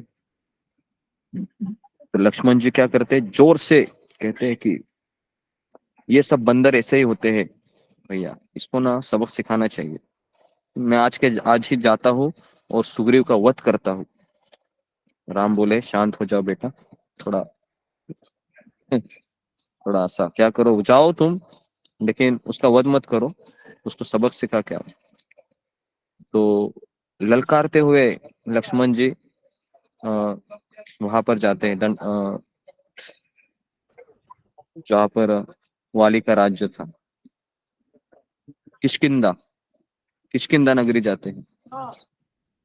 और उस समय जैसे ही देखते हैं वानर की लक्ष्मण आ रहा है, बहुत गुस्से में है, तो सारे वानर सेना क्या करते हैं, लक्ष्मण जी के ऊपर पत्थर फेंकना शुरू करती है, उनको शत्रु समझ लेती है। लेकिन लक्ष्मण जी है वह सीधे चले जाते हैं, महल में प्रवेश करते हैं और जोर से चिल्लाते हैं, कहाँ है सुग्रीव, कहाँ है सुग्रीव, दिखाओ मुझे, उसको कहो कि उसका काल यहाँ पर आया है। तो पूरी किष्किंधा नगरी हिल जाती है लक्ष्मण के आगमन के ऊपर। हनुमान जी तुरंत परिस्थिति को देखकर वाली की पत्नी तारा को आगे करते हैं, कहते कि आप जाइए, जरा समझाइए, क्योंकि आप बुद्धिमान भी हैं। तो जब तारा उनके सामने आई थी, लक्ष्मण जी के सामने, तो तारा ने अच्छे से कपड़े भी नहीं पहने थे और वह मदिरा भी थोड़ा सा पी थी। तो लक्ष्मण जी जब देखते हैं कि कोई सामने किसी की पत्नी आई है, तो तुरंत लक्ष्मण जी अपने गुस्से को शांत करते हैं और इस तरीके से फिर तारा कहती है कि आप जरा विश्राम कीजिए, सुग्रीव जी आपके मिलने की प्रतीक्षा कर रहे हैं। तो इस तरीके से फिर हनुमान जी भी समझाते हैं कि सुग्रीव जी इसकी व्यवस्था कर रहे हैं। तो जब ये सब सुनते हैं तो लक्ष्मण जी का मन शांत हो जाता है और इस तरीके से सुग्रीव के व्यवस्थापना के अनुसार चारों दिशाओं में वानरों के एक एक जुट भेज दिए जाते हैं। तो तो जो पूर्व दिशा, पश्चिम दिशा, उत्तर दिशा की वानर सेना खाली हाथ आती है, लेकिन दक्षिण दिशा में जो वानर सेना गई होती है उसमें नल, नील, जाम्बुवन, अंगद, हनुमान ऐसे योद्धा होते हैं। और प्रभु रामचंद्र हनुमान जी को पास बुलाकर अपनी जो अंगूठी है वह प्रदान करते हैं। वो कहते हैं कि अगर सीता का खोज मिला तो जरूर उनको ये दीजिए। तो इस तरीके से प्रभु रामचंद्र, हनुमान जी के ऊपर बहुत विश्वास था। जिस तरह से महाभारत के मैन ऑफ द मैच या महाभारत का हीरो अर्जुन है, वैसे रामायण की हीरो है हनुमान जी, है ना। हनुमान जी रामायण के हीरो है। पूरे रामायण में 6 कांड है, लेकिन सुंदर कांड ये नाम किसको दिया है, तो हनुमान जी की लीलाओं को दिया है सुंदर कांड, है ना, क्योंकि उसमें हनुमान जी की बहुत सारी लीलाएं हैं। तो इस तरीके से फिर दक्षिण दिशा में जो वानर सेना गई होती है वो भी निराश होती है, क्योंकि उनको कहीं पर भी सीता का पता नहीं चल रहा था। और फिर वह ये दृढ़ निश्चय करते हैं कि खाली हाथ अगर हम जाएंगे किष्किंधा नगरी तो सुग्रीव हमें मार डालेगा। इससे अच्छा है कि हम यहाँ पर अपनी प्राणों की आहुति देते हैं और हम रामायण की चर्चा करेंगे। तो फिर सब लोग समुद्र के किनारे बैठ गए, क्योंकि बहुत बड़ा समुद्र था, आगे कुछ समझ में नहीं आ रहा था। और सब लोग है वह रामायण की कथा बोलने लगे, सुनने लगे। तो वहां पर और एक व्यक्ति था, वो सुन रहा था। क्या नाम था उनका? उनका नाम था जटायु का भाई संपाति। जी जी, वेरी गुड, सुन रहे हैं। संपाति था। संपाति ने जैसे ही सुना कि रावण से युद्ध करते करते जटायु का बलिदान हो गया, तो संपाति के हृदय में बहुत करुणा जागृत हो गई, रोने लगे। वो कुछ समय पहले सोच रहे थे कि मैं इन वानरों को खा डालूंगा, लेकिन वो अभी उनके पास जाकर कहने लगे कि ये जटायु का नाम आपने क्यों लिया? क्या मेरा जटायु कहाँ है? मेरा भाई है वो। तो ये जटायु और संपाति किसके पुत्र थे? कौन बताएगा मुझे? अरुण के पुत्र। हाँ? वनिता। जटायु और संपाति किसके पुत्र थे? अरुण, वनिता के। अरुण के पुत्र थे या सूर्यदेव के पुत्र थे? विनीता था उनकी माता का नाम। हाँ, विनीता था, विनीता। ठीक है। तो ये मुझे सूर्य कल के बताइए। अरुण के पुत्र थे गुरुजी। तो ये आप, हाँ, किसके किसके पुत्र हैं? सूर्य के वाहन जो अरुण है उनके पुत्र थे। अरुण के पुत्र थे, हाँ वेरी गुड। तो सूर्य के वाहन अरुण के पुत्र थे, है ना, दोनों, संपाति और ये जटायु। तो देखिए क्या भाई थे ना, दोनों भाई एकदम बढ़िया थे, है ना।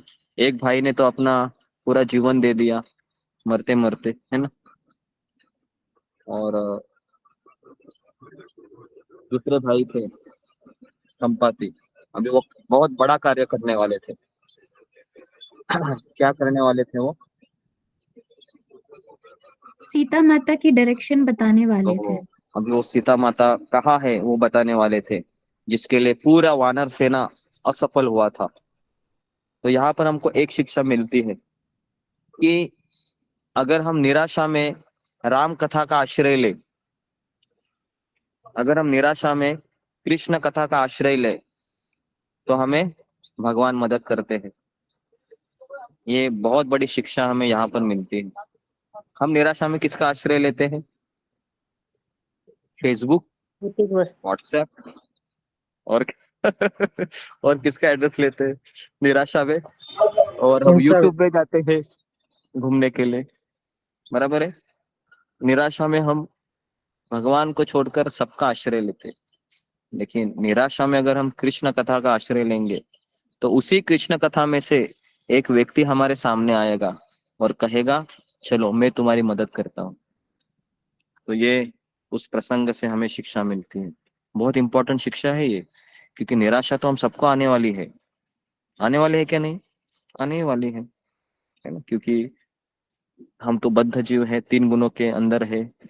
कभी हमारी साधना ढीली हो गई या कभी मेरा वैष्णव अपराध हो गया तो फिर हो गया कल्याण, निराशा आएगी। लेकिन निराशा में भी अगर आप सत्संग करते रहेंगे तो आशा की किरण आपको दिखाई देगी। लेकिन सत्संग से दूर जाएंगे तो निराशा ही निराशा हमारे झोली में पड़ेगी। हाँ, तो इस तरीके से फिर क्या होता है? इस तरीके से फिर संपाति कहता है कि मैंने कुछ समय पहले ही एक स्त्री को जोर से रोते हुए पुकारते हुए देखा था। वो कह रहे थे कि राम राम, ऐसे वो पुकार रही थी। और मुझे अनुमान है कि वो रावण ही था, और मुझे ये भी अनुमान है कि वो पुकारने वाली स्त्री सीता ही थी। और मैं अभी यहाँ से दिख रहा हूँ कि सीता है वह लंका में अशोक वाटिका में एक पेड़ के नीचे बैठी है। यहाँ तक सब कुछ बता देती है वो, बता देते हैं वो संपाति सीता कहाँ है अभी। तो अभी एड्रेस तो मिल गया है, सुनिए अभी अभी एड्रेस मिल गया है कि भगवान अभी सेवा है यहाँ पर है आपकी, है ना। कभी कभी आपको एड्रेस भेजा जाता है, यहाँ पर आपको जाना है, सेवा करना है। लेकिन अभी प्रश्न चिन्ह ये आता है कैसे, अभी कैसे जाएंगे, कैसे जाएंगे? तो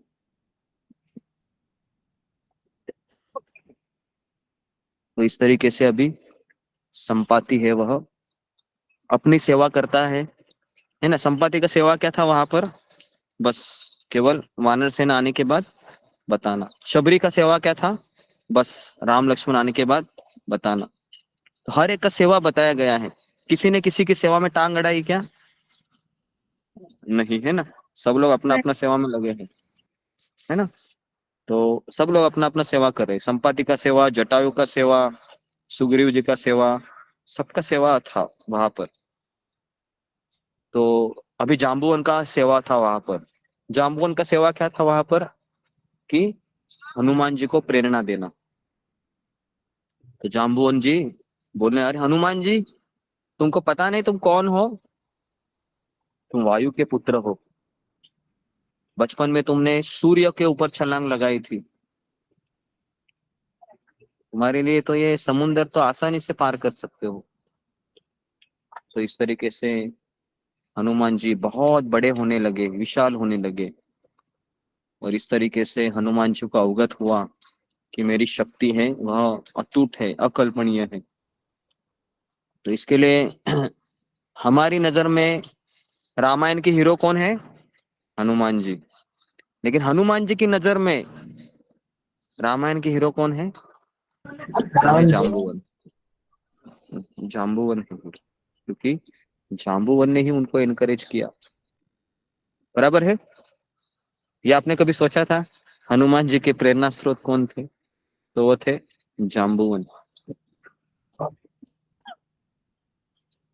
बहुत इंपॉर्टेंट चीज है समझना। हर एक व्यक्ति को एनकरेजमेंट की जरूरत है कृष्ण भावना में। अगर हमें एनकरेजमेंट नहीं मिलता है, प्रेरणा नहीं मिलती है, मोटिवेशन नहीं मिलता है, तो हमारी गाड़ी वहीं पर अटक जाएगी। इसके लिए समय समय पे मोटिवेशन देना बहुत जरूरी होता है, क्योंकि इस मार्ग में निराशा तो आती ही है, और निराशा में आशा की किरण केवल सत्संग।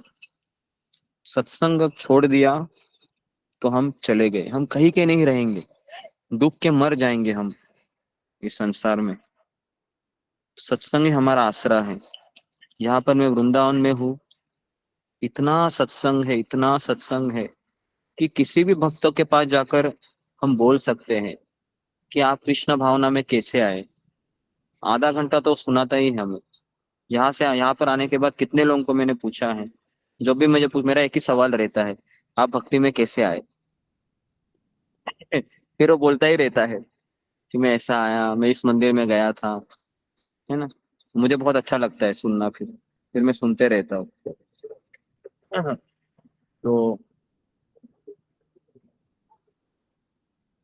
इस तरीके से ये जो जाम्बुवन जी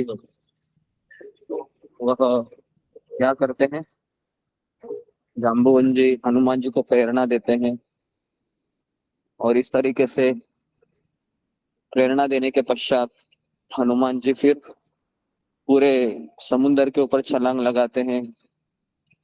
और जब समुद्र के ऊपर छलांग लगाते हैं तो कई बाधाएं आती हैं उनके सामने, कई चुनौती आती है, तो लेकिन सेवा करते करते ही वह आगे बढ़ने लगते हैं। और फिर होता इस तरीके से है कि जब हनुमान जी जब लंका में प्रवेश करते हैं, तो क्या प्रभु रामचंद्र ने सीता माता को फोटो दिया था क्या हनुमान जी को, कि देखो सीता ऐसी दिखती है, मिलेगी तो देख लेना? हाँ, तो ऐसा कुछ नहीं था। अंगूठी दिया था। बराबर।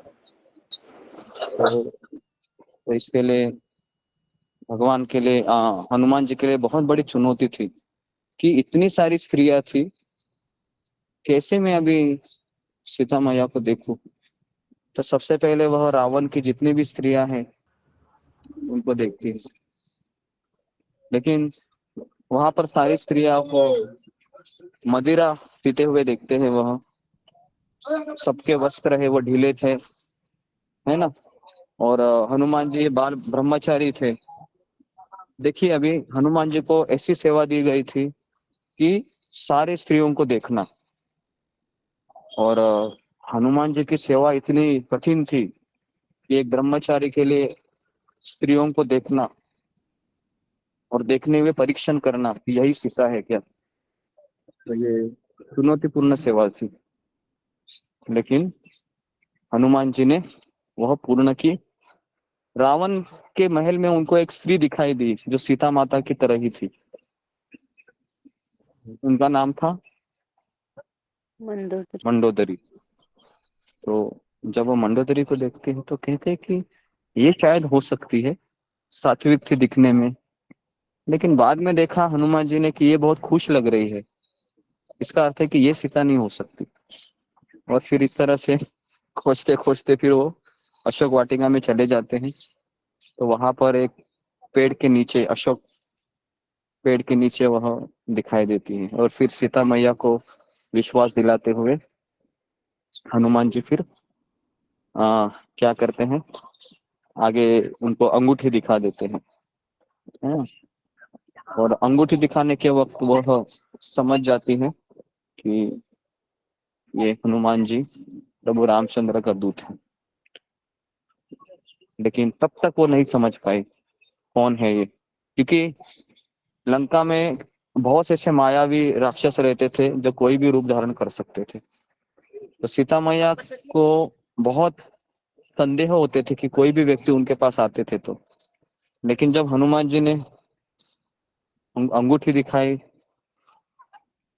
तो फिर समझ गए कि हाँ, ये सच्चा दूत है मेरे प्रभु राम का। और इस तरीके से फिर होता क्या है, फिर इस तरीके से सीता माता का पता लगाते हैं, और पता लगाने से पहले वह सोचते हैं कि मैं रावण की शक्ति का अंदाजा करूं। तो फिर वो क्या करते हैं, जानबूझकर ही वो क्या करते हैं, अशोक वाटिका को उद्ध्वस्त करते हैं, कुछ फल खाते हैं, और फिर वह रावण के जो सैनिकों द्वारा पकड़े जाते हैं। और फिर जब महल में प्रवेश करते हैं सब लोग उनकी हंसी उड़ाते हैं, और फिर रावण के द्वारा उनको मृत्यु दंड की घोषणा होती है। लेकिन कौन उनको बचाता है? विभीषण जी। विभीषण जी। कहते हैं कि दूत का वध करना ये धर्म के विपरीत है, हम दूत का वध नहीं कर सकते। तो इसलिए फिर हुआ ऐसे कि उसकी पूंछ जलाई जा सकती है। तो पूंछ को जलाया गया, और सीता मैया ने अग्निदेव को प्रार्थना की कि मेरे पुत्र हनुमान जी को, अगर मेरी भक्ति सच्ची है तो मेरे पुत्र हनुमान जी को आपकी अग्नि का कोई दाह होना, मतलब कोई उष्णता है, उसकी जो गर्माहट है वो उसको अनुभव ना हो। तो इस तरह से प्रार्थना की, और उसके पश्चात फिर हनुमान जी पूरी लंका को आग लगाते हैं, और फिर वह चले जाते हैं। जैसे चले जाते हैं और पहले वानर सेना को मिलते हैं और कहते हैं कि सीता मिल गई करके। जैसे सीता मिल जाती है पूरे वानर सेना में खुशी का माहौल हो जाता है, और उनमें एक अलग ही पॉजिटिव वाइब्रेशन उनमें प्रवेश होते हैं। और इस तरीके से सारी वानर सेना है वह कहा जाती है फिर प्रभु रामचंद्र से मिलने जाती है। और फिर इतना उत्साह था हनुमान जी को कि रामचंद्र को जी को बताने के लिए, पता है वो कैसे बोलते हैं? वो बोलते हैं कि शुरुआत करते हैं, ढूंढ लिया, यहां से उत्तर देते हैं, ढूंढ लिया, और फिर कहते हैं सीता को, और फिर क्या बोलते हैं, हमने, हम सब ने। ये नहीं कहते कि मैंने सीता को ढूंढ लिया। अगर आप और मैं होते तो क्या बोलते थे, पता है आपको, सब लोग असफल हुए, लेकिन ये आपका हनुमान जी कभी असफल नहीं होता हो, मेरे कारण सीता का खोज पता चला है। ये नल नील पता है कुछ नहीं कर सके, अंगद वगैरह, बराबर है, हम ऐसा ही कुछ बोलते थे। लेकिन हनुमान जी के बारे में क्या बताओ, भगवान के शुद्ध भक्त थे ना, कभी मैं शब्द का इस्तेमाल नहीं किया उन्होंने कहा कि हमने सीता माता को खोज लगाया, हमने, हम सभी ने। और फिर पता है प्रभु रामचंद्र के आंखों से आंसू आते हैं, और रामचंद्र हनुमान जी को गले लगाते हैं और कहते हैं कि मैं तुम्हारे लिए क्या कर सकता हूँ, मैं तुम्हारे लिए इतना ही कर सकता हूँ। और इस तरीके से गले लगाते हैं। और फिर हनुमान जी कहते हैं कि आपने प्रभु मुझे गले लगाया, इस वानर को गले लगाया, आपने मुझे सब कुछ दे दिया। तो इस तरीके से हनुमान जी, ये कैसा ये अटूट रिश्ता है भक्त का और भगवान का, कि भक्त, भगवान सेवा देते हैं भक्त को करने की, और भक्त सेवा पूर्ण करता है तो दोनों का प्रेम और बढ़ जाता है। और अगर सेवा नहीं रहेगी दोनों के बीच तो क्या राम और हनुमान जी का रिश्ता रहेगा? क्या उन दोनों का संबंध रहेगा? नहीं रहेगा। तो अगर आप सेवा ही नहीं करेंगे, हम बस केवल कथा सुनते रहेंगे, वाह वाह बहुत अच्छा लग रहा है, बस सुनाते रहो सुनाते रहो, और सेवा कुछ नहीं करेंगे, तो क्या रिश्ता आगे जाएगा? रिश्ता आगे नहीं जाएगा, वहीं पर रुक जाएगा। और हमारे सत्संग में इतनी खेदपूर्ण ये बात है कि सेवा करने के लिए कोई आगे ही नहीं आता है। सब लोग सुनने के लिए, लॉगिन करने के लिए सब लोग आगे आते हैं, लेकिन सेवा करने के लिए कोई आगे नहीं आता है। और पता नहीं, तो जब तक कोई व्यक्ति सेवा नहीं करेगा वो आगे नहीं बढ़ेगा, क्योंकि उसमें वो भावना ही नहीं आएगी। तो मैं यहाँ पर आप लोगों की सेवा कर रहा हूँ, मेरा पूरा समय सेवा में ही चला जाता है, और आप लोग मुझे देखते भी है, फिर भी आप मेरे से भी प्रेरणा नहीं लेते हैं कि एटलीस्ट हम भी कुछ करें, आधा घंटा पौन घंटा यथाशक्ति। तो ये हमारा दुर्भाग्य है सुनने के बाद भी। अगर आप रामायण का अगर आप वह रस को चखना चाहते हैं तो आपको हनुमान जी से सीखना पड़ेगा कि सेवा रूपी धन मेरे पास है तो ही मैं इस दशहरे को मना सकता हूँ। विजयादशमी तभी हम मना सकते हैं अगर मेरे पास सेवा रूपी धन है। अगर मेरे पास सेवा रूपी धन नहीं है तो मेरा सारा समय माया ने छीन लिया है, मेरे परिवार ने मेरा सारा समय छीन लिया है, मैं तो भिखारी हूँ, मेरे पास तो कुछ समय ही नहीं है सेवा करने के लिए, है ना। हम जब घर गृहस्थी में भी थे, जॉब भी कर रहे थे, तो भी हम सेवा करते थे, है ना। मंदिर में जाते थे हमेशा, हम हफ्ते में एक दिन तो हम 4 बजे उठकर हम मंदिर में जाके वहां पर झाड़ू पोछा लगाने का सेवा हो, भगवान को उठाने का सेवा हम हफ्ते में एक दिन करते थे, और उसके बाद फिर जॉब में जाते थे ट्रेन पकड़कर। कैसे जाते थे, कभी कभी हम ट्रेन के अंदर ही हम कपड़े चेंज करते थे, क्योंकि धोती कुर्ता होता था, तो अभी धोती कुर्ता पहन के तो ऑफिस नहीं जा सकते, तो बैग में और एक कपड़ा रखते थे पैंट शर्ट का, फिर उसको चेंज करके जाते। तो अगर हम सेवा नहीं करेंगे तो फिर केवल कथा सुनते हुए अगर आपको लगेगा आप रहेंगे तो रहेंगे भी, लेकिन वो भगवान के अंदर प्रवेश नहीं कर सकते, फिर भगवान के हृदय में प्रवेश नहीं कर सकते। अगर भगवान के हृदय में प्रवेश करना है तो आज ही सुधर जाइए, इस सेवा करना शुरू करो। आज अच्छा मुहूर्त भी है, 3.5 मुहूर्त में से एक दशहरा है ना। यथाशक्ति हमें 10 मिनट 15 मिनट कॉलिंग का सेवा करना चाहिए। हमारे ग्रुप में इतने सारे लोग हैं, 7,000 कांटेक्ट है, इतने सारे लोग 8-10 लोग ही सेवा कर रहे हैं, सुनने के लिए तो 100 लोग आते हैं। दुर्भाग्य की बात है ये, है ना। तो रामायण हमें ये सिखाता है कि सेवा करनी चाहिए। सेवा सुख दुख परम संपद। सेवा में सुख दुख, सेवा में अगर हमको सुख दुख मिलते हैं, यही मेरी परम संपदा है। क्योंकि अभी हम हनुमान जी को देखते हैं कि पहले दुख क्या मिला जीवन वानर सेना को, तो वानर सेना को दुख मिला, सीता मिल ही नहीं रही थी, लेकिन जैसे ही सेवा करने की इच्छा अभी भी बरकरार थी, तो फिर बाद में क्या मिला उनको, बाद में उनको सुख मिला, है ना। प्रभु रामचंद्र ने आलिंगन दिया उनको। तो ये विजयादशमी का संदेश है आज के लिए, आपके हमें सेवा करनी चाहिए। सेवा ही, है ना, रामायण का निष्कर्ष है। सारे लोग सेवा में लगे हैं, लक्ष्मण जी सेवा में लगे हैं, भरत महाराज सेवा में लगे हैं, कौशल्या माता सेवा में लगी है, सीता मैया सेवा में लगी है, लव कुश सेवा में लगे हैं, नल नील जाम्बुवन पूरी वानर सेना सेवा में लगी है। और हम क्या कर रहे हैं, हम बस कथा सुन रहे हैं।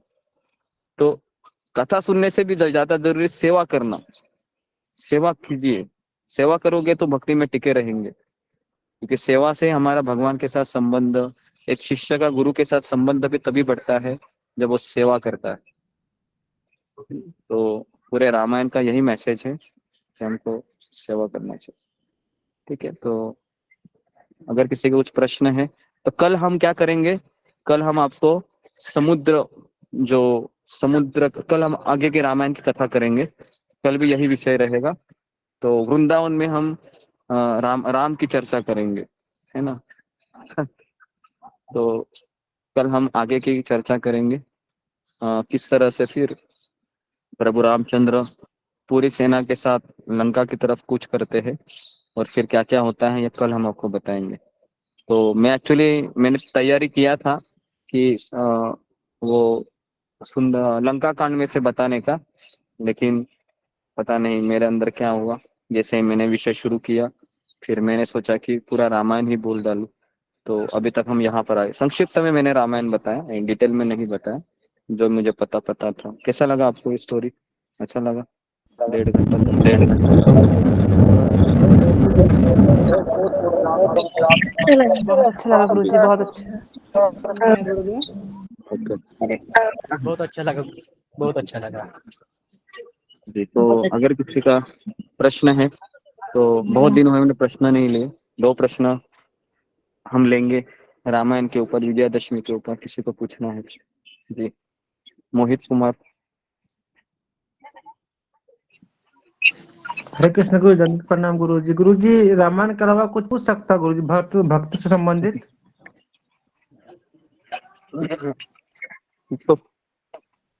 हरे कृष्ण गुरु जी, प्रणाम गुरु जी। गुरु जी एक प्रश्न था गुरु जी।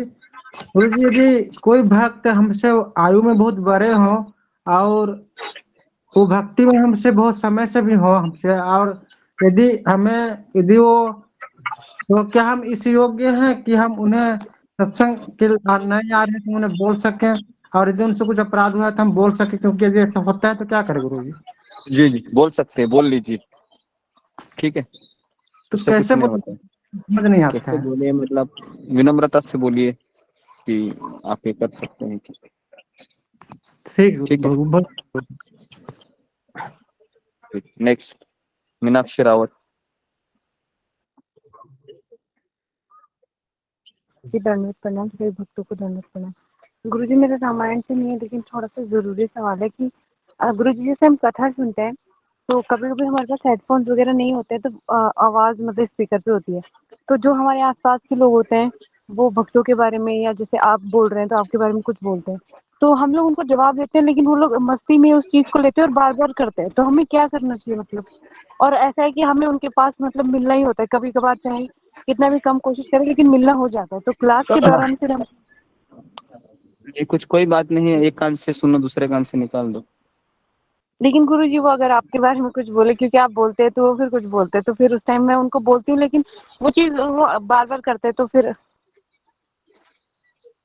नहीं, कोई बात नहीं ना, मेरे बारे में बोलेंगे तो कोई बात नहीं, क्योंकि वो अज्ञानी है ना, उनको नॉलेज नहीं है, तो वो तो बोलेंगे ही ना मेरे बारे में कुछ, तो क्योंकि मेरा आवाज सुन रहे हैं, शायद मेरे कुछ विचार उनको अच्छे नहीं लग रहे होंगे, तो कुछ कमेंट भी पास करेंगे वो तुमको, है ना, और फिर तुमको कुछ बोलते और तुम्हारे लगेगा। ये अभी बंद नहीं हुआ, ऐसे ऐसे बोलते कुछ कुछ ही ऐसे, तो उस टाइम फिर ऐसा हाँ होता है ना, हाँ हम सुन रहे हैं गुरु के प्रति या भक्तों के प्रति तो अपराध है, तो वो तो अज्ञानी है लेकिन हम सुन हाँ रहे हैं, हाँ। और ऐसा होता है कि हम अलग भी नहीं हो सकते, मतलब बिल्कुल ही उनसे मिले नहीं, ये भी नहीं हो सकता, तो इसलिए। नहीं, दोनों में से एक अलग ही नहीं हो सकते, मतलब मैं समझा नहीं कि उनके साथ ही काम करना होता है क्या? मतलब काम की वजह से हाँ मिलना होता है, और क्लास का टाइम भी होता है, तो गुरुजी वो भी नहीं कर सकते कि क्लास बंद कर ले, तो हाँ तो ठीक है, भगवान से प्रार्थना करो फिर कि मेरी सिचुएशन है तो मुझे आप इस निंदात्मक शब्दों से मेरी रक्षा कीजिए, ताकि मेरे कर्ण में ये भले प्रवेश करे लेकिन मेरे भावनाओं को दूषित ना करे, तो ऐसा प्रार्थना करो। उतना ही कर सकते हैं ना ऐसी परिस्थिति में, उनके मुंह तो बंद नहीं कर सकते, है ना, गरम गरम कोयला डाल के बंद करो करके वो तो हमारे हाथ में है नहीं, तो क्या कर सकते हो, मैक्सिमम कान बंद कर सकते हैं, है ना, वो कर सकते हैं। नहीं तो अगर सुनने में आता है तो उसको भगवान से प्रार्थना कीजिए कि मेरे अंदर की भावना को दूषित ना करे ये शब्द, तो इतना ही कर सकते हैं, क्योंकि और तो हमारे हाथ में कुछ है नहीं। ठीक है, ओके। नेक्स्ट सुलेखा। हरे कृष्णा गुरुजी, दंडवत प्रणाम। गुरुजी आपने सेवा के बारे में बोला, तो कॉलिंग सेवा के अलावा और कोई सेवा हो सकता नहीं, यदि हम कॉलिंग सेवा ना कर सके तो? इसके लिए भी मैं बताया कि ये केवल प्रवचन सुनने के बाद हमें सेवा करने की इच्छा अभी आना स्वाभाविक है, लेकिन इतने दिनों से हम इस चीज को सुन रहे हैं, तो मैं चाहता हूँ कि जब सेवा के बारे में प्रवचन में बताए तभी ये भावना नहीं आनी चाहिए, क्योंकि इसके पहले भी मैंने कई बार इन चीजों के बारे में बताया है, और अगर हमको महीने हो गए, साल हो गए, फिर भी हम उस चीज को समझ नहीं पा रहे हैं, तो हमें तो अप्रोच करना चाहिए कि मैं सेवा करना चाहते हैं हम, तो सेवा के कौन कौन से टाइप्स होते हैं, कौन कौन सी सेवा में कर सकते हो, इसके बारे में विचार परामर्श करना चाहिए। क्या मैं ये सेवा में नहीं कर सकती हूँ, मेरे पास वो नॉलेज नहीं है, मैं हम बात नहीं कर सकते, लेकिन कोई दूसरे प्रकार की सेवा होती है क्या, क्या मैं वो करूँ? तो ये चर्चा करनी चाहिए, है ना, तब जाके कुछ ना कुछ तो मिल ही जाता है ना। इच्छा होनी चाहिए, और इच्छा कैसी होनी चाहिए? दिवाली के फटाके की तरह होनी चाहिए क्या, कि आज प्रवचन सुना, बहुत करूंगा मैं, अभी कल से मैं हनुमान बनूंगा, छलांग लगाऊंगा लंका में, तो ऐसा नहीं होना चाहिए। तो हमारा सेवा कैसा होना चाहिए? जैसे एक मोमबत्ती, पता है, वो पता है ना, वो बुझती नहीं है, वो उतना ही प्रकाश देती रहती है, धीरे धीरे धीरे धीरे धीरे धीरे, वह, है ना, समय उस हमेशा वो 2 घंटा 4 घंटा वह प्रकाश देती रहती है।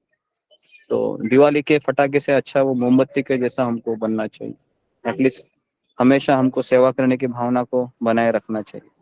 हमारे हमारे ग्रुप में कई लोग सेवा करते हैं, लेकिन वो थोड़े समय के बाद वह उनकी इच्छाएं भी मरने लगती है। वो मैं यहाँ पर कांस्टेंट सेवा करते हुए उनको दिखाई भी देता हूँ। एटलीस्ट मुझे देखकर, या शिला प्रभुपाद जी को देखकर, या फिर राधानाथ महाराज है, और कई सारे भक्त हैं इतिहास में, शास्त्रों में, उनको देखो आप, सेवा करने के लिए, आप सेवा करने की भावना मर गई समझो मेरे अंदर की, तो फिर हमारी भक्ति भी धीरे धीरे मरने लगेगी। तो हमें सेवा करना चाहिए। ओके। तो बहुत जी, तो और किसी का कुछ धन्यवाद प्रश्न? ओके, वैशाली। हरे कृष्ण गुरु जी, दंडवत प्रणाम। सभी भक्तों को दंडवत प्रणाम। गुरु जी, मेरा एक रामायण के ऊपर एक प्रश्न है।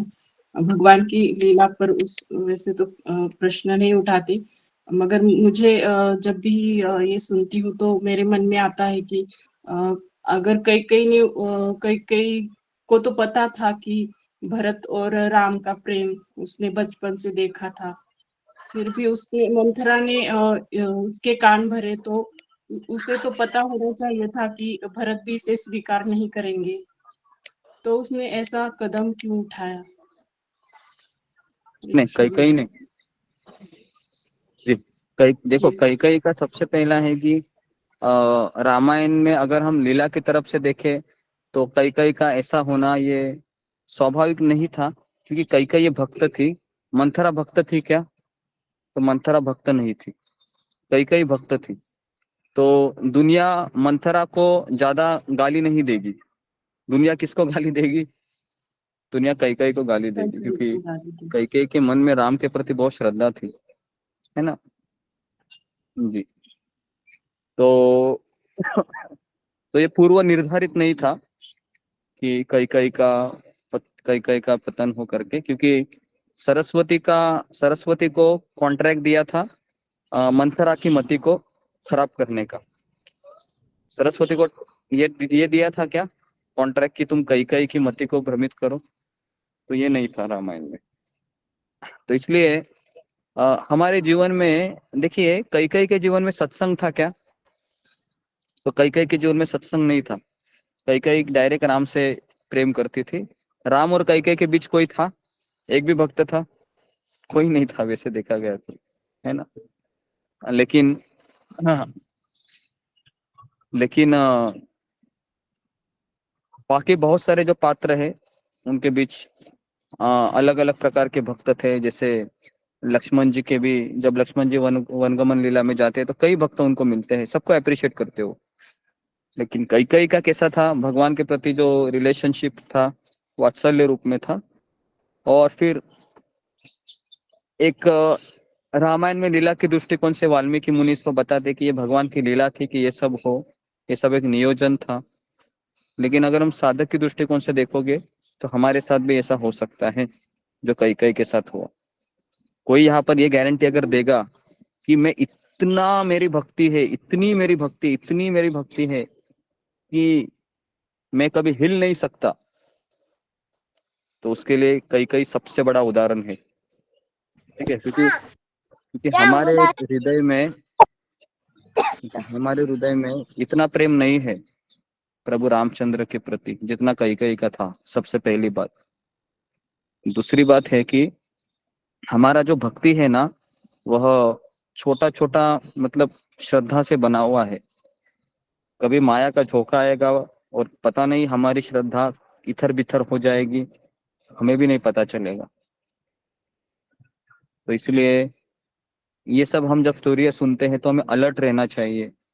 और माया का देखो, माया है अकेले में तो आपको आसानी से पराभूत कर सकती है, लेकिन माया तो इतना माया के पास साहस नहीं है कि वो भक्तों के सत्संग में से आपको माया में गिरा सकते।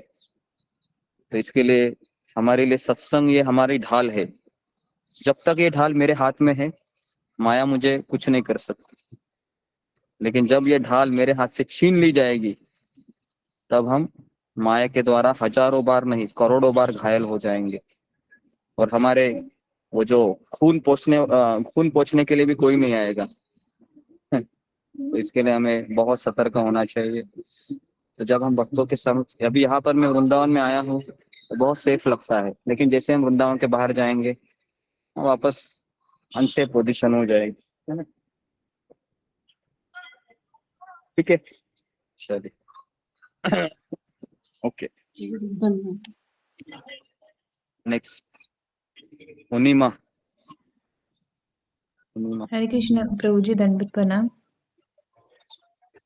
प्रभु जी, जैसे आपने बोला कि हमें रामायण से सीखना चाहिए कि परिवार में कैसे रहना है। अगर परिवार वाले भक्त ना हो, कोई सपोर्ट ना करे, फिर हम कैसे करें। जैसे प्रभु जी मेरी सुबह 8 माला होती है, माला पे फिर बाद में मैं काउंटर पे करती हूँ फोन में ही। तो वैसे चैंटिंग ठीक होती है जहाँ कैसे करनी चाहिए? नहीं, भगवान भावग्राही जनार्दन है। तो देखिए, परिवार में कोई कैसे भी हो, लेकिन हमारे जिह्वा से भगवान का नाम लेना ये हमसे कोई छीन सकता है? तो कोई नहीं छीन सकता। मैं मन में भगवान का नाम ले रही हूँ, अभी जैसा अगर मैं स्मरण करूँ भगवान का, हरे कृष्ण महामंत्र का मन में याद करूँ, तो क्या वो जो मन में मेरी छवि है क्या उसको कोई छीन सकता है? क्या हमारे परिवार वाले छीन सकते?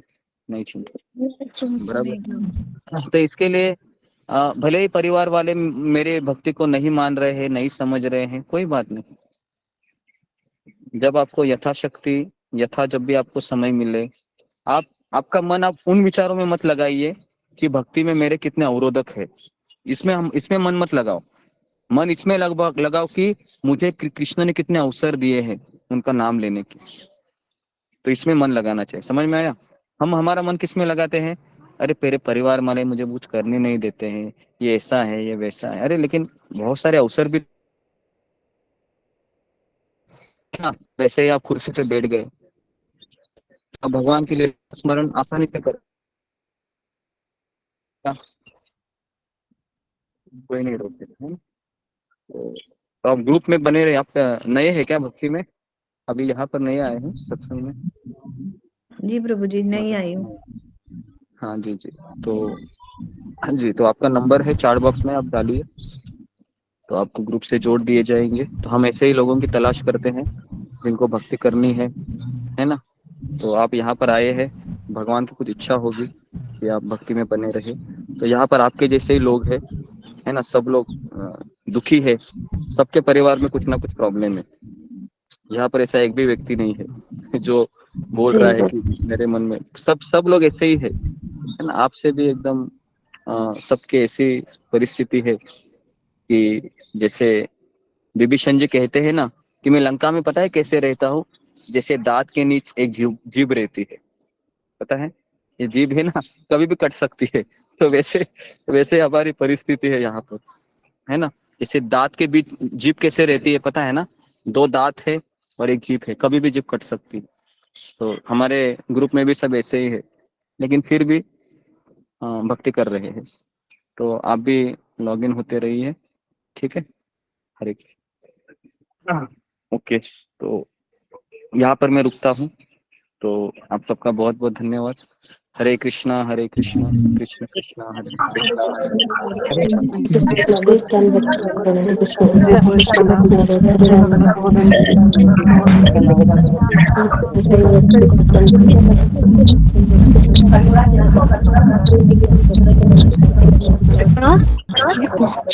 गुरु जी हरे कृष्णा, सभी भक्तों के चरणों में दंडवत प्रणाम। हरे कृष्ण गुरु जी, दंडवत प्रणाम। सभी भक्तों को गुरु जी दंडवत प्रणाम, सभी भक्तों को धन्यवाद। धन्यवाद। माता जी दंडवत प्रणाम, सभी माता जी को प्रभु जी को दंडवत प्रणाम। दंडवत प्रणाम, सभी भक्तों के चरणों में दंडवत प्रणाम। हरे कृष्णा। हरे कृष्णा गुरु जी हरे दंडवत कृष्णा। प्रणाम, सभी भक्तों अशोक को चावला दंडवत प्रभु जी दंडवत प्रणाम। मेरा मोबाइल खराब हो गया इसलिए मैं ज्वाइन नहीं कर पा रही हूँ गुरु जी प्रभु जी। हरे कृष्णा रीना माता जी दंडवत प्रणाम। हरे कृष्णा। हरे कृष्णा गुरु जी दंडवत हरे कृष्णा सारे भक्तों के चरणों में दंडवत प्रणाम। हरे कृष्णा। हरे कृष्ण प्रतिमा माता जी, क्या आप हैं?